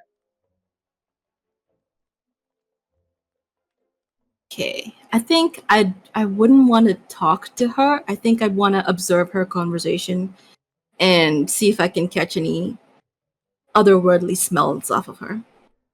Okay. You are able to get a seat nearby, kind of facing the other direction. Do you want to gaze into the abyss? Or like just try to like do a little supernaturally sense? Or are you just like listening in? Uh, I think I'm gonna listen in, and depending on how that goes, I might want to gaze into the abyss. Okay, cool. Lexi is kind of eyeing Dylan. And she's just like, yeah, wow. I was not expecting to see you here. I feel like I've never seen you eat here before, ever. Like, this is so crazy. Yeah, I usually just order in, but you know, I have something, Lexi. You have been getting really close to my friend Philippa. Is that true? Oh, I don't really know about that. I mean, Phil's cool and all, but we're not like tight. You don't have to worry about that. I mean, I know you don't really like her, so I'm not really like her friend or anything, but we've talked before. Yeah, she's a sweet girl. Oh, oh, that's a little weird. I mean, I don't write notes to people that I don't really care about. Write notes. We sit next to each other in class. I don't write notes in class. You know that. We have AP together. Come on. I know we never talk, but I'm very committed to my studies. Yeah, that's not true. I would know given the fact that, you know, I've been at every single shoot, what do they call those things where they give you your like oh my god, my brain is about to fart. When they give you your certificate if you got like honor roll or something. Is it called honor roll? There's like National Honor Society or like there's like different stuff like Girl, I was just talking NHS. about a regular ceremony, like an award ceremony. Yeah, award Yeah, ceremony. That's I'm him. like, I've been at all the award ceremonies and I never see you. And I've never heard your name, Lexi. I'm always there. Yeah? Yeah. I think we Listen, should give up some. I don't know what you've heard. Philippa and I are not friends. I mean, I've talked to her before at parties and stuff. I know you two are No. cool, but No, actually, me and Philip are great. It's okay. I mean, just, it really seems like something is going on between you two, and I just kind of want to know what's going. You know me. Love to be in the know. hmm. If you I mean, know, if you have no clue, I can always just go ask Philippa, and I don't know.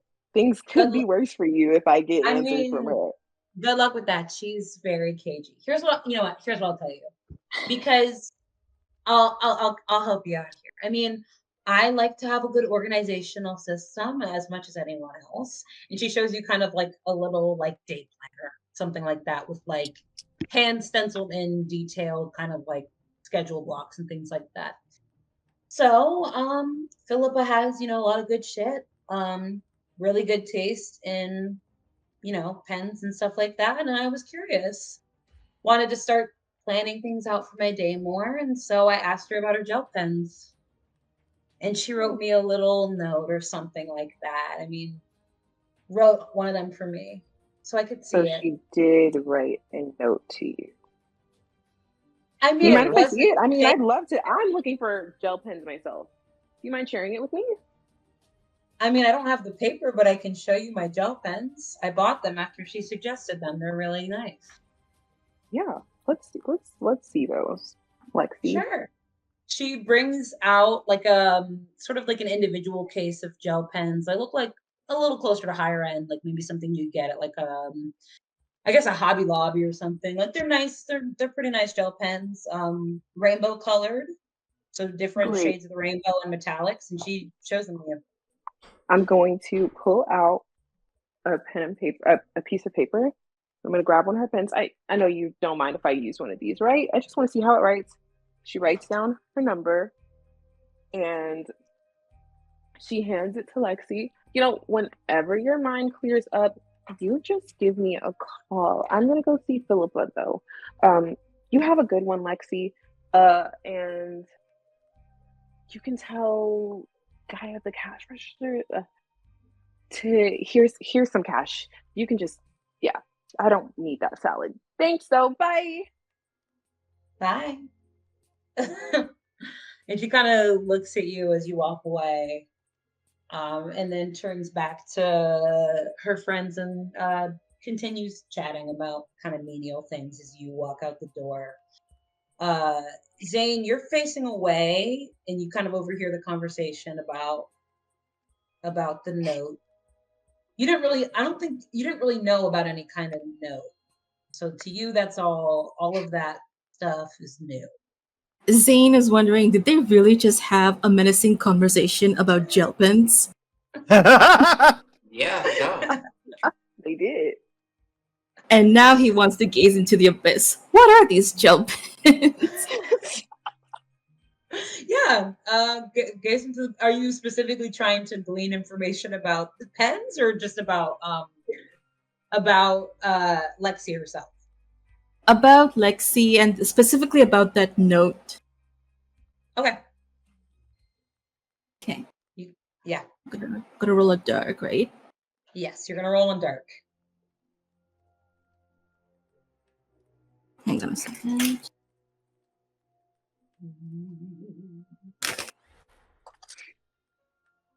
Ooh, okay. I got a 3 and a 1 and +2.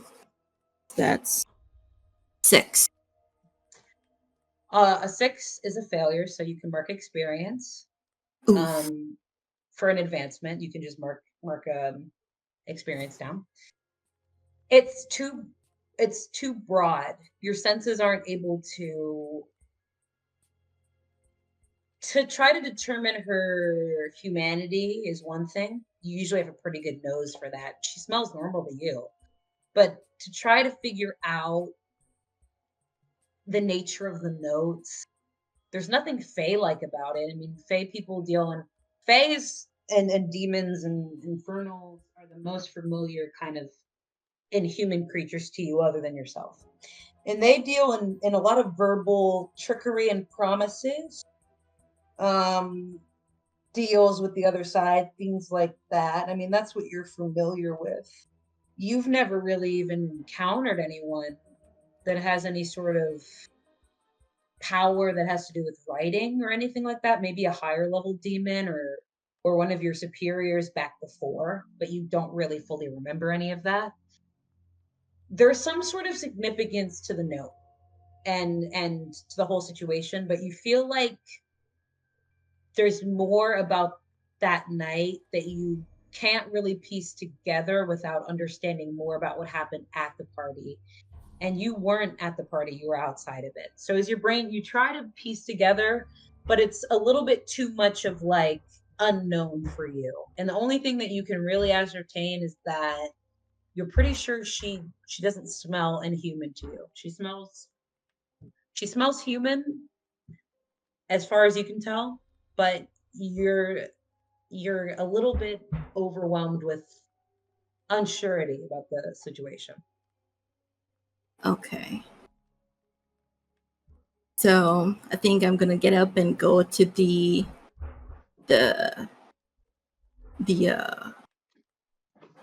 portal. Great. You head out to the threshold, leaving the pizza place behind, ducking into the rain. And Mateo, from across the way in the bookstore, a few moments later, you see first you see Dylan leave, and then you see Zane leave, which is a little bit you know, questionable for you, but you're not really sure about it. And then finally uh you see Chris leave. He gets into his car in the rain and he drives towards the couch, modern art museum. Rick. Yeah. It's kind of through the Mexican War streets on the Mhm. other side of town. It's a bit of a walk. Um, I don't know if I can risk walking through the rain that much without all the makeup coming off. Um, shit. I'm gonna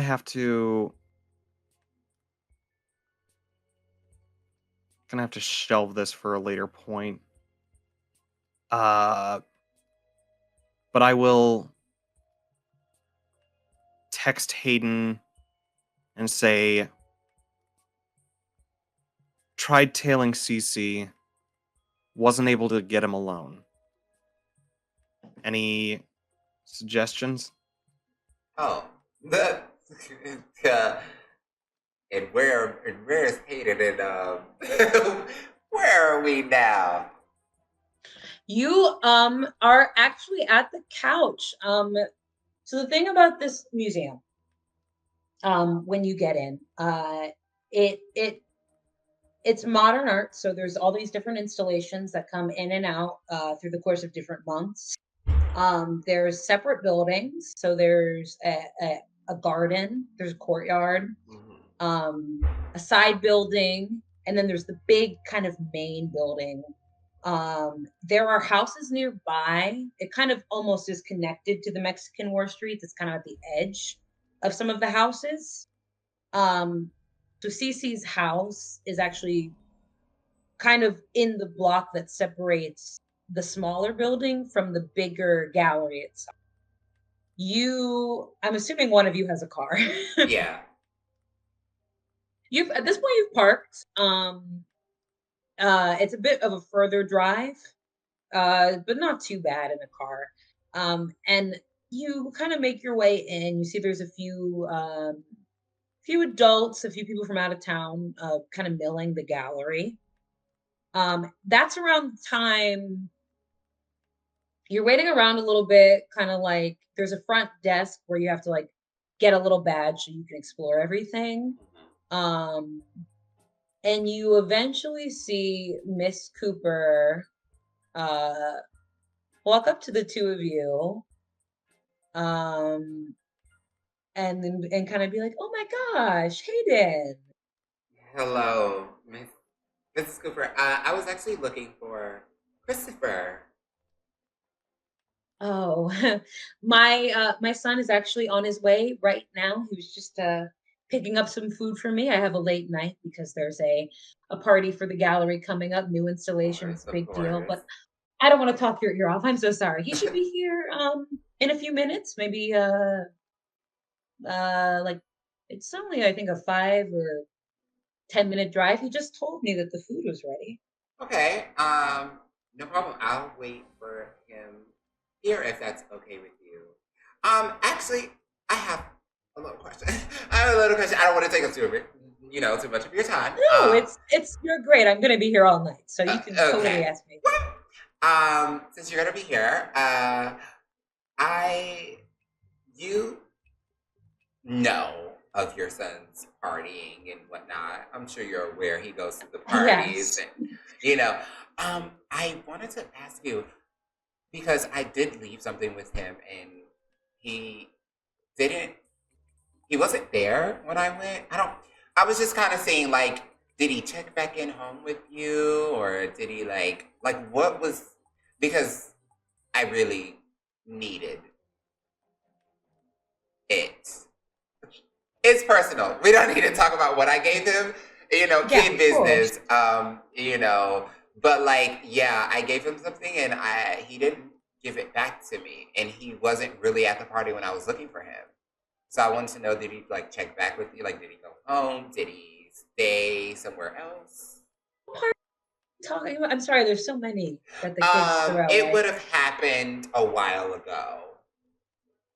Do you know the Before month the or?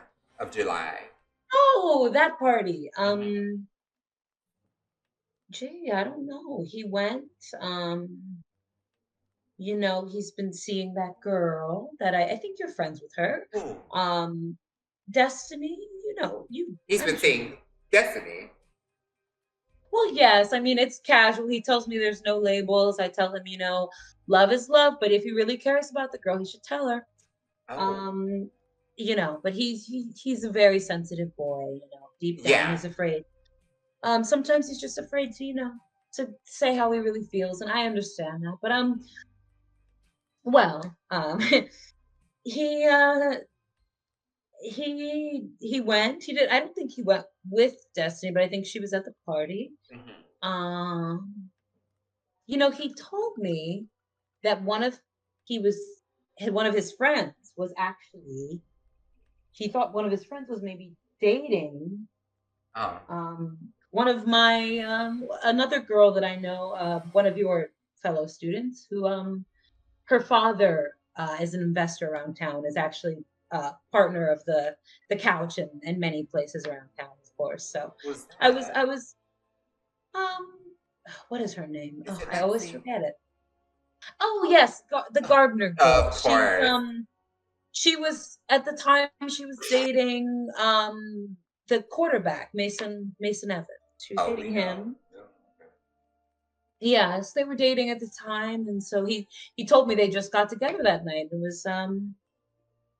was very interesting. But no, I That don't is. know. I mean, he went out to the party, and then he came back. He seemed a little upset. I think it's because Destiny didn't want to, Right. be, but I don't want to talk about that. Exactly. That's his I business. I Exactly. know I'm Yeah, so I sorry get about you. that. I'm here. We're And here. as she's talking, you do get a little text from Mateo.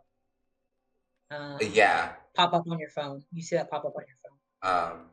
I'm gonna ask. I'm gonna ask Miss Faye. Is she tuned in and looking at me? Am I checking out this text, or is she not? Well, she's kind of like doing the like I run this business thing where she's talking to you, but she's thinking about 30 other things No, at the I'm same talking time. about Oh, Celine? Celine. Thought I was talking this entire time. I was over there like, oh, Destiny. Oh, Right. really? You're She like, got a nasty spirit. No, but yeah. So, are you like looking at me as I check this message? well, I didn't necessarily like pay attention Okay. to like who messaged you, but I could see that you're texting somebody. Okay. Well, I'm gonna text Mateo back and be like, I thought I and is this a bunch of me starting sentences and dashing and never finishing any of them? And being like, what happened to staying away? Like, what happened to you staying away from them? Because I'm actually on the lookout for him, and I'm with his mother right now. So, and he's supposed to be on his way here. And then I send that text, and then I look back up at the mother and be like, "Oh yeah, totally like clocked into whatever the hell she's talking about, girl, because she's going on." And I was like, "Yeah, no. Well, if he, again, like you said, you don't want to tell his business. So, like, and I respect that. And as his fellow friend, I'm one of his best friends, really. And, yeah, oh, that face. Did he not tell you? We're really good friends. No, I'm sorry. I didn't know. Yeah, they're the best of friends. They hang out all the time. Exactly. He never tells me about he's always talking about his teammates. He never talks about his friends. He's pretty ashamed, but it's okay. We don't have to talk about that. He's just like, we kind of run in different circles, and so it's kind of just like, you ever had that friend who's into Star Wars, but like they're really popular and they can't really talk about their Star Wars fascination with the popular I friends? mean, of course. Exactly. I was in high school when Star Wars was coming out. Exactly. You believe that? So no, I definitely can believe it. So he just throws that in there. Yeah, I definitely can. But yeah, no, we kind of just like are really close on the low. So yeah. Right. And as you say that, you see Chris comes in.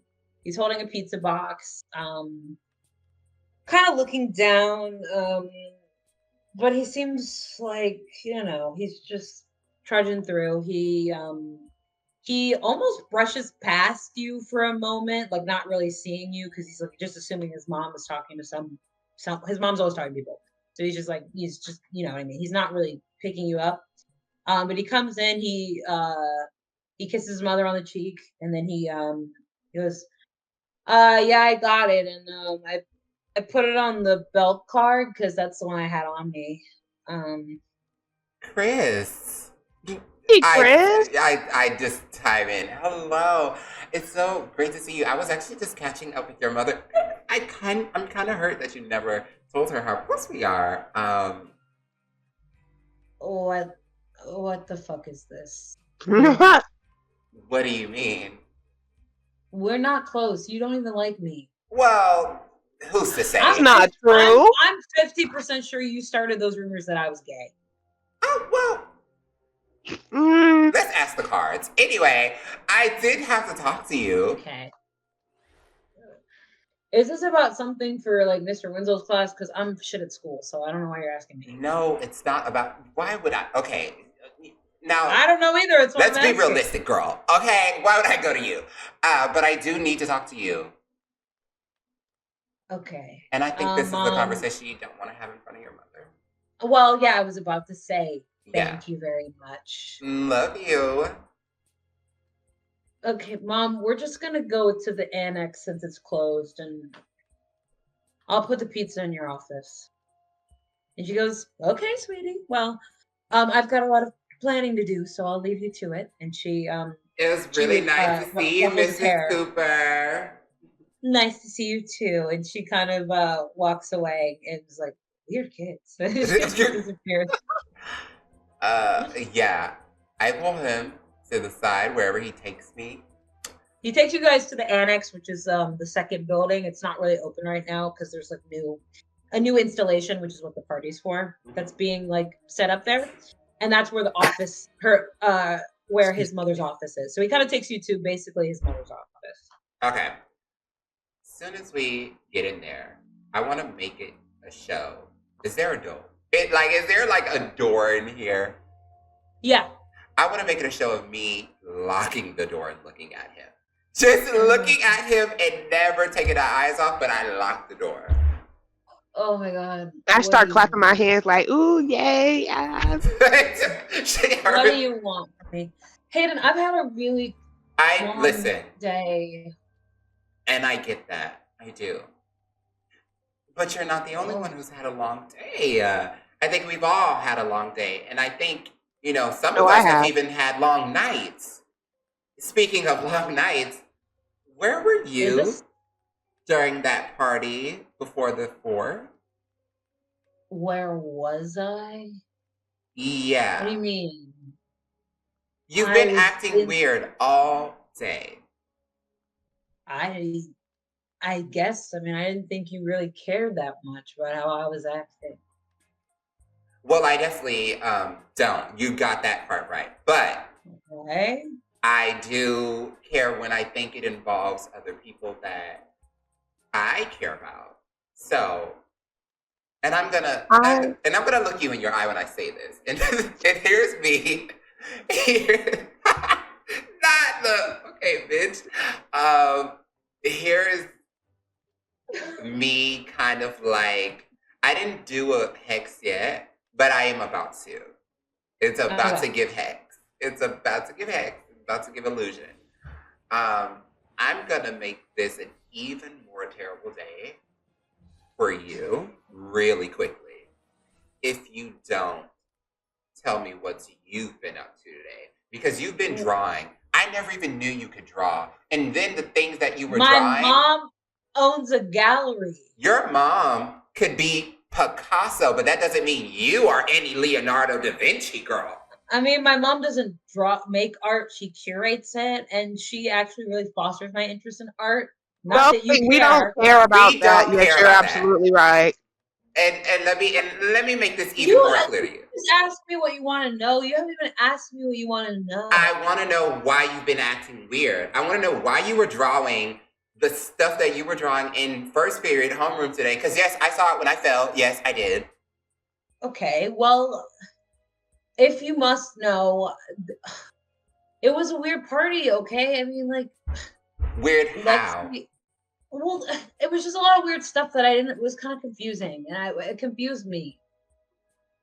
And you're gonna have to explain what you're talking about quickly, because okay, well, what I also find weird is that you were talking to Destiny. Oh, well. Oh, that's all you have to say? Well, Destiny doesn't want me to tell people, but we've been having sex. Oh my god. Is this you?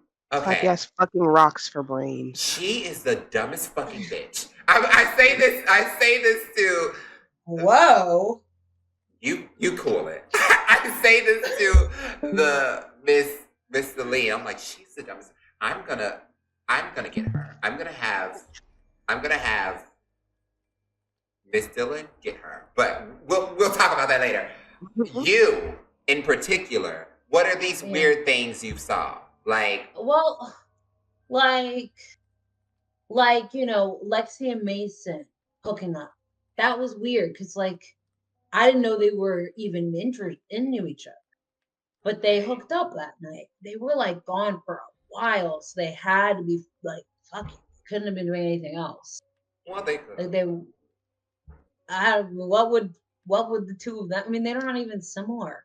They had sex, and then Lexi was talking to Philippa, and then there was this note. And whoa, go back. No. Yeah. What was the note? Did you read it? No, I didn't read it. I just saw them I just saw. Girl, you know he can't read. Okay. I can read. I wasn't near them. I just saw Philippa. I saw Lexi talk to Philippa, and then Philippa wrote something down with this pen, and then Philippa gave it to Lexi, and Lexi gave it to someone else. And so, who did Lexi give it to? Some nerd, some math dweeb, one of her people on the math league. Okay. I don't know their names. There's braces one, glasses one. It's okay. Don't strain yourself. I do want to know, since this, and you've been mulling all of these weird interactions over all day. That's why you've been acting weird. Well, it just was. Well, the thing about it was, Lexi and Mason hooked up, and then it was I thought it was a one thing, right? But then I go over to Mason's house, yesterday, because there was a darty, because school got canceled. Remember? Yes, we were all there. Yes. So there was a darty happening over at his. He was hooking up with Lexi there. So clearly there's still a thing, right? And you've seen them hooking up, or you just see them go off together. Those are two completely different things. I saw them go off together, and she was all touchy. So they must be doing something. I would also like to ask MC, where is his notebook right now? Where's that notebook? It's probably in his. He's a guy with a lot of bags because sports. So he's a duffel bag, and then he has a backpack. He didn't bring. He probably would have. Give me a number. Oh no, odds are even. Sorry. Even. That's an even number. He has his backpack on him. Okay, period. I'm gonna tell him This is me doing a gaze into the abyss, by the way. Mechanically, this is me doing a gaze into the abyss. But I'm going to tell him, I think, and here's a freebie for you. I think I want to help you. I want to help you kind of sort through whatever weirdness is going on. So it seems a little out of character for you to help me, but I'll take it. It is. Trust. But understand that is because this is out of character, it means a lot more. Right? Right. Okay. Exactly. Because I hate you, as you said. But I also don't want you to be the brunt of anything that you don't deserve to be the brunt of. Other than my torture, of course. Yes. Okay. Anyway, so I'm going to pull out my cards, my tarot cards, because this is how I look into the abyss. I pull out my tarot cards, and I'm pulling some cards just to kind of gauge what I guess I'm trying to see, like, is it all lining up on his side of things?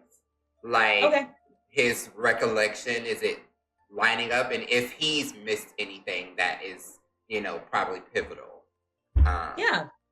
You take the cards out, put them on his mother's desk, and begin to try to ask, to look, to seek. Yeah, I'm seeking. Hold on. I'm giving it a roll. Okay, the first one's a 5, period. Second one's a 3. So that's 8. But I have a what? Plus. Let me see. Plus. I have a +2 to my dark. So 8, 9, 10. 10! 10, everybody! Okay, so it's a success. Period. I ate that up. You have very, very completely lucid recollection of that night. You almost see images start to put themselves together because you were there at that party. Now, you weren't in all the places that he was at the same time as him because you don't fucking like him. Right. But you saw little glimpses of things that line up with his story, and they help kind of put you there in the woods.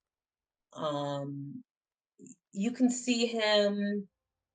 You kind of actually remember him maybe looking at your posse a few times that night. Well, specifically Dylan's posse. And you didn't really understand why he was doing it, but you kind of pieced that together now, knowing You see him watching Lexi, who takes a note into her kind of like beautifully manicured hands, looks at the note, hands it to kind of a glasses wearing mathlete, whose name you also don't know. And you see that mathlete tucks the note away, walks out of his line of sight, but walks somewhere else in the party. And you see him watching as, a bit later, Mateo and kind of disappears. You kind of see Mateo walk past him, and kind of go off into the woods towards the bonfire clearing, which is not where this party was being held. It wasn't a bonfire party, it was a kegger. So you see he kind of dips off into the woods for a bit. And then you see Mason and Lexi kissing in like as a memory. You don't remember seeing it at the party. You were probably busy. But you see that, and you see them slip away into the woods. Maybe not in the exact same direction, but you see them slip off. And you see all these things happen, but you kind of realize that this guy is just, he was just trying to crack a case open in his mind. It was not really able to piece anything together. Okay. And you kind of come back and you're just in the office again, looking at this person who for sure didn't lie to you. Um, I'm going to carefully put my cards up, and I'm gonna say, well, I've seen actually really terrible things in your future, and in your past, but I can assure you that you will not be on the receiving end of any ire as of late. Okay. Yeah, I know that sounds really strange without piecing much together, right? And it's I don't like you. We've established that. I mean, it's not the first time you said it tonight. Exactly. And it's a constant, truly. But you are innocent. And I know you're probably like, what does that even mean? Because a brain, what is that? But like you're innocent in terms of what I'm looking for.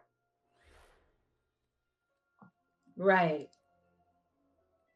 But I'm gonna lean over but when I say this, friend. Do you think that we should get that notebook though? yeah, I was about to say that. You're right. But I would like that to see those drawings that you did. I thought if you want to see my art, sure. Yeah. I mean, you, again, unadmittedly, you are a really great artist. Thank you. I snatch it like that girl for the gift of the girl on the plane. She's like, she snatches a ticket. Thank He's you. just like sitting there like, did you just compliment me? Like he's just like, what? Yeah, don't soak it up, okay? Don't look into it too much. Right. Just close your eyes, honestly. And I'm looking at it and I hand it over to you, Celine. I mean, I don't. I'm looking through it. I see the pictures and stuff like that. I don't know what I would have to like roll or if there's actually anything in here though. Right, There's ability no- wise, what can she do in this particular? Nothing. Yeah, you mostly deal in contracts and promises. No one's broken any contracts or promises to you yet. There's nothing Well to then like- force him into one. I'm telling her. I mean, I don't know what he wants. I could be like, what do you like? You want to be with Destiny out loud or something? Like what's stopping you? Yeah, what do you want? This is a crazy night. Okay. I mean, yeah, I really like Destiny, but I think she's just with me for information. But like information on what could she have garnered before then? Because, respectfully, if she's already gotten the information, why is she still talking to you? You think she likes me? Well, I'm then gonna place my hand on his shoulder, and I'm gonna look in his eyes, and I'm gonna hex him. I'm gonna hex him because you just pissed me the fuck off. And I'm gonna do a little illusion. Oh God. Just like a little illusion of some bugs or something. So little illusion of some bugs just crawling up on his feet or his arms or something. He just feels the creepy crawlies. He screams. And I say, good talk. Let's go. We walk out. I unlock the door. I talk to Celine and I tell her, hey, I know a lot of that was strange because she didn't know why I was looking for him. She just knew I was gonna. Well, I'm gonna be 10 toes down regardless. Right. So I'm just gonna get it. Yeah, I'm telling you. Okay, so earlier today I might have not been very truthful. Mm-hmm. And I'm choosing to come clean about it right now. I say this as I am holding a voice memo to send to Mateo so that he hears exactly what I'm saying. I was talking to Mateo about a situation because he asked me for help and I gave him help on it. But girl, low key, I think there's something a little sinister going on here. And I thought he was a part of it, which is why I hunted this poor boy down. Who's, if you could quiet down in there, that'll be great. Oh my god, he's so loud. Yeah, he's just screaming in the background. I'm like, oh my god, it's just some bugs. Jesus. Yeah, so that's why I did that to him. But like, he, I didn't actually have to do that to him. That was kind of mean, but I don't know. Yeah, I was, but He I pissed kind me of, off, honestly, when I he kind of asked didn't have that. to do this, and then I show you Samantha's ID card. That bitch isn't getting into homecoming. Can I have that? Here, you can have it. Period. What do you want for it? I feel like, it's a give and take here. You want. Well, I want you to be truthful with me from now on. So I Okay. know what the hell is going on when you need backup. Okay, I promise. That's a promise. Ooh, fairy contract. You better write that down. Right. I think you just gained a string or something. Like, but yeah. I'm like, yeah, okay. Honestly, and if we're being really real, it wasn't you that I wanted to hide it from. It was Dylan. Also, why? cast mark experience, because Oh, you made a promise. So okay, period. Right. Yeah, I hid it from Dylan because you know how she is. And I love her to bits and pieces, but she's not the nicest to people who aren't seen as like socially cool. And when I told you guys that I was talking to Mateo, her reaction kind of put me off. Yeah, I can understand that. She Yeah. was kind of Dylan. judgmental. Yeah, exactly. So when she did that, I kind of didn't really want to keep bringing up that I was in conversation with him and talking to him. She literally said, "Why am I even talking to that schmuck?" Like those were her exact words. So it was kind of just like, okay, well, you talk to Destiny, and you talk to all those three girls, which I'm not the most fond of. Only one of them is really good, and the other two are pretty shit. So it's like, girl, you talk to them. So what about Right. me? Like, Well, maybe you should tell her how you feel. when has that ever worked out for Dylan? Let's be so honest. She's Well, I stubborn, mean, and I'm stubborn, and we're stubborn together. But like, if I tell her how I'm feeling about the situation, she's one. Dylan has always been an agree to disagree type of girl. She literally said it when we were talking, and you stopped us in the auditorium. She basically gave me an agree to disagree moment there. So it was kind of like, okay, well, I see I'm not pushing her on that. And I don't want her to. She doesn't like Mateo. She doesn't have to like him. But like, that doesn't mean that I have to not like him as well, you know? I just wish you guys could come to an understanding, but I understand what you're saying. I won't push it. I do wish you would talk to her, but that's not my place. So but I get it though. Well, thanks. So yeah, I just wanted you to know it was never really about hiding anything from you. It was just more awkwardness about talking about him with her that I just didn't want to do. You were, Gotcha. yeah, never the issue. But I do want to say, and I back up, but I do want to say, are we going for the same man? Because I heard that you were talking to Mateo out in the hall. Of course, I didn't see it. I was eyes on, not Mateo, Zane. I heard that you were talking to Zane in the hall. Like you guys bumped into each other, and there was like a moment or something. And I just wanted to be like totally clear and totally candid with you, because we are friends, and I do find him attractive, and I know you find him attractive. And that's okay that we both find him attractive. Well, he seems gay anyways. No, I don't think. Maybe he's And like. Maybe no, we shouldn't no, like assume no. people's. Okay.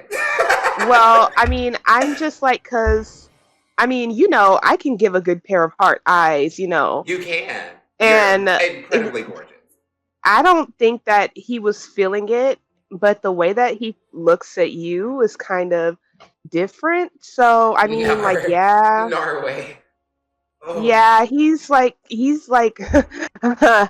post collar. He's he's fine, but yeah, I Okay. mean, I would Well, never let a guy get between us, exactly. That's what I wanted and to come to.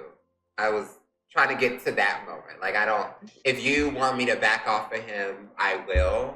I mean, Um, I mean, I don't look. I don't know if he's even into me. I feel like he is into you though. So, okay. Well, I'm pretty um, oblivious when it comes to me and other people and their feelings toward me. So I don't really know how true that is. But okay. I Thanks. mean, like I said, I might just steal Samantha's boyfriend too. Honestly, I Just saw be, that. You kind of ate. It was like really sickening. Wait, no, well, since we're all talking right now, right? Samantha's boyfriend might be a murderer, so you might want to hang off on like, oh, yeah, you might want to hang off on like talking to him. well, I I mean, kind of of gotta course, make like a if you, promise. right. Like, of course, So, if he were to do anything or try to make any moves towards you, it would be on like Donkey Kong, obviously. Like, it wouldn't be Blackpink in your area. I'll tell you that. But like, and honestly, like we could just share Zane. Honestly, I ain't never had a problem sharing. So, well, I think that's up. I think that's up to every party involved. I think well, I mean, that's intertwined with every party involved, not I just think we something all me and you think. can decide for ourselves because we don't know how Zayn is rocking. Um, so well, that's I mean, when we do find out, I mean, oh okay. I'm just saying, I'm not a I want very to. polyamorous person. I Well, I know. didn't say we had to all be in a relationship. Like, I don't like you like that. I'm just saying that, like, Okay. if you ever fuck him, Oh, so I should just no. I'm kind of like what's mine is mine type of girl. But you are no fun. yeah, I mean, and I'm saying this out of character. And Fontaine, your character is probably like the only one who knows that even at these parties that we're all infamous going to, I literally never drink and I never do any drugs, but I act like I do at every party in every social situation. I act like I'm fucked up, but I don't take a sip or do anything. And I'm just like, you're right. I'm just like, yeah, girl, hit that kickstand, girl. But like, yeah. And so I'm like, yeah, well, I'm a pretty run of the mill girl. Very standard, unfortunately. So, um, but yeah, Well, I'm glad we had this chat. I do feel like we've become closer. whatever happens, I'll still love you at the end of the day. What does that mean? Um, Me being like, what does that whatever mean? happens. Okay, that's ominous. Mm. Um, Because no, again, I'm what I'm saying like implying, if you what I'm want him, implying. you could just tell me I want him, and I'll try to pull it. I mean, I'm definitely telling you I want him, but I'm saying Oh, okay. So we're that having that conversation. we both want him, but I'm saying that I won't be mad if he wants you and not me. Oh, okay. Yeah. Well, I would just rather us not bond over the same guy. So Well, I mean, like I can I can put my don't. feelings on highway. It's Oh my God. I'm just saying. You know what I mean? Like I don't Well, even I don't I don't want Chat that to be a about thing for us. Zane. You guys are chatting and you see a text in the group chat, the big one that has the click and You see a text message from Dahlia, who says, "Crazy shit going down at the steps. Get over here." Is Dahlia the one that I And like? Dahlia's the dove.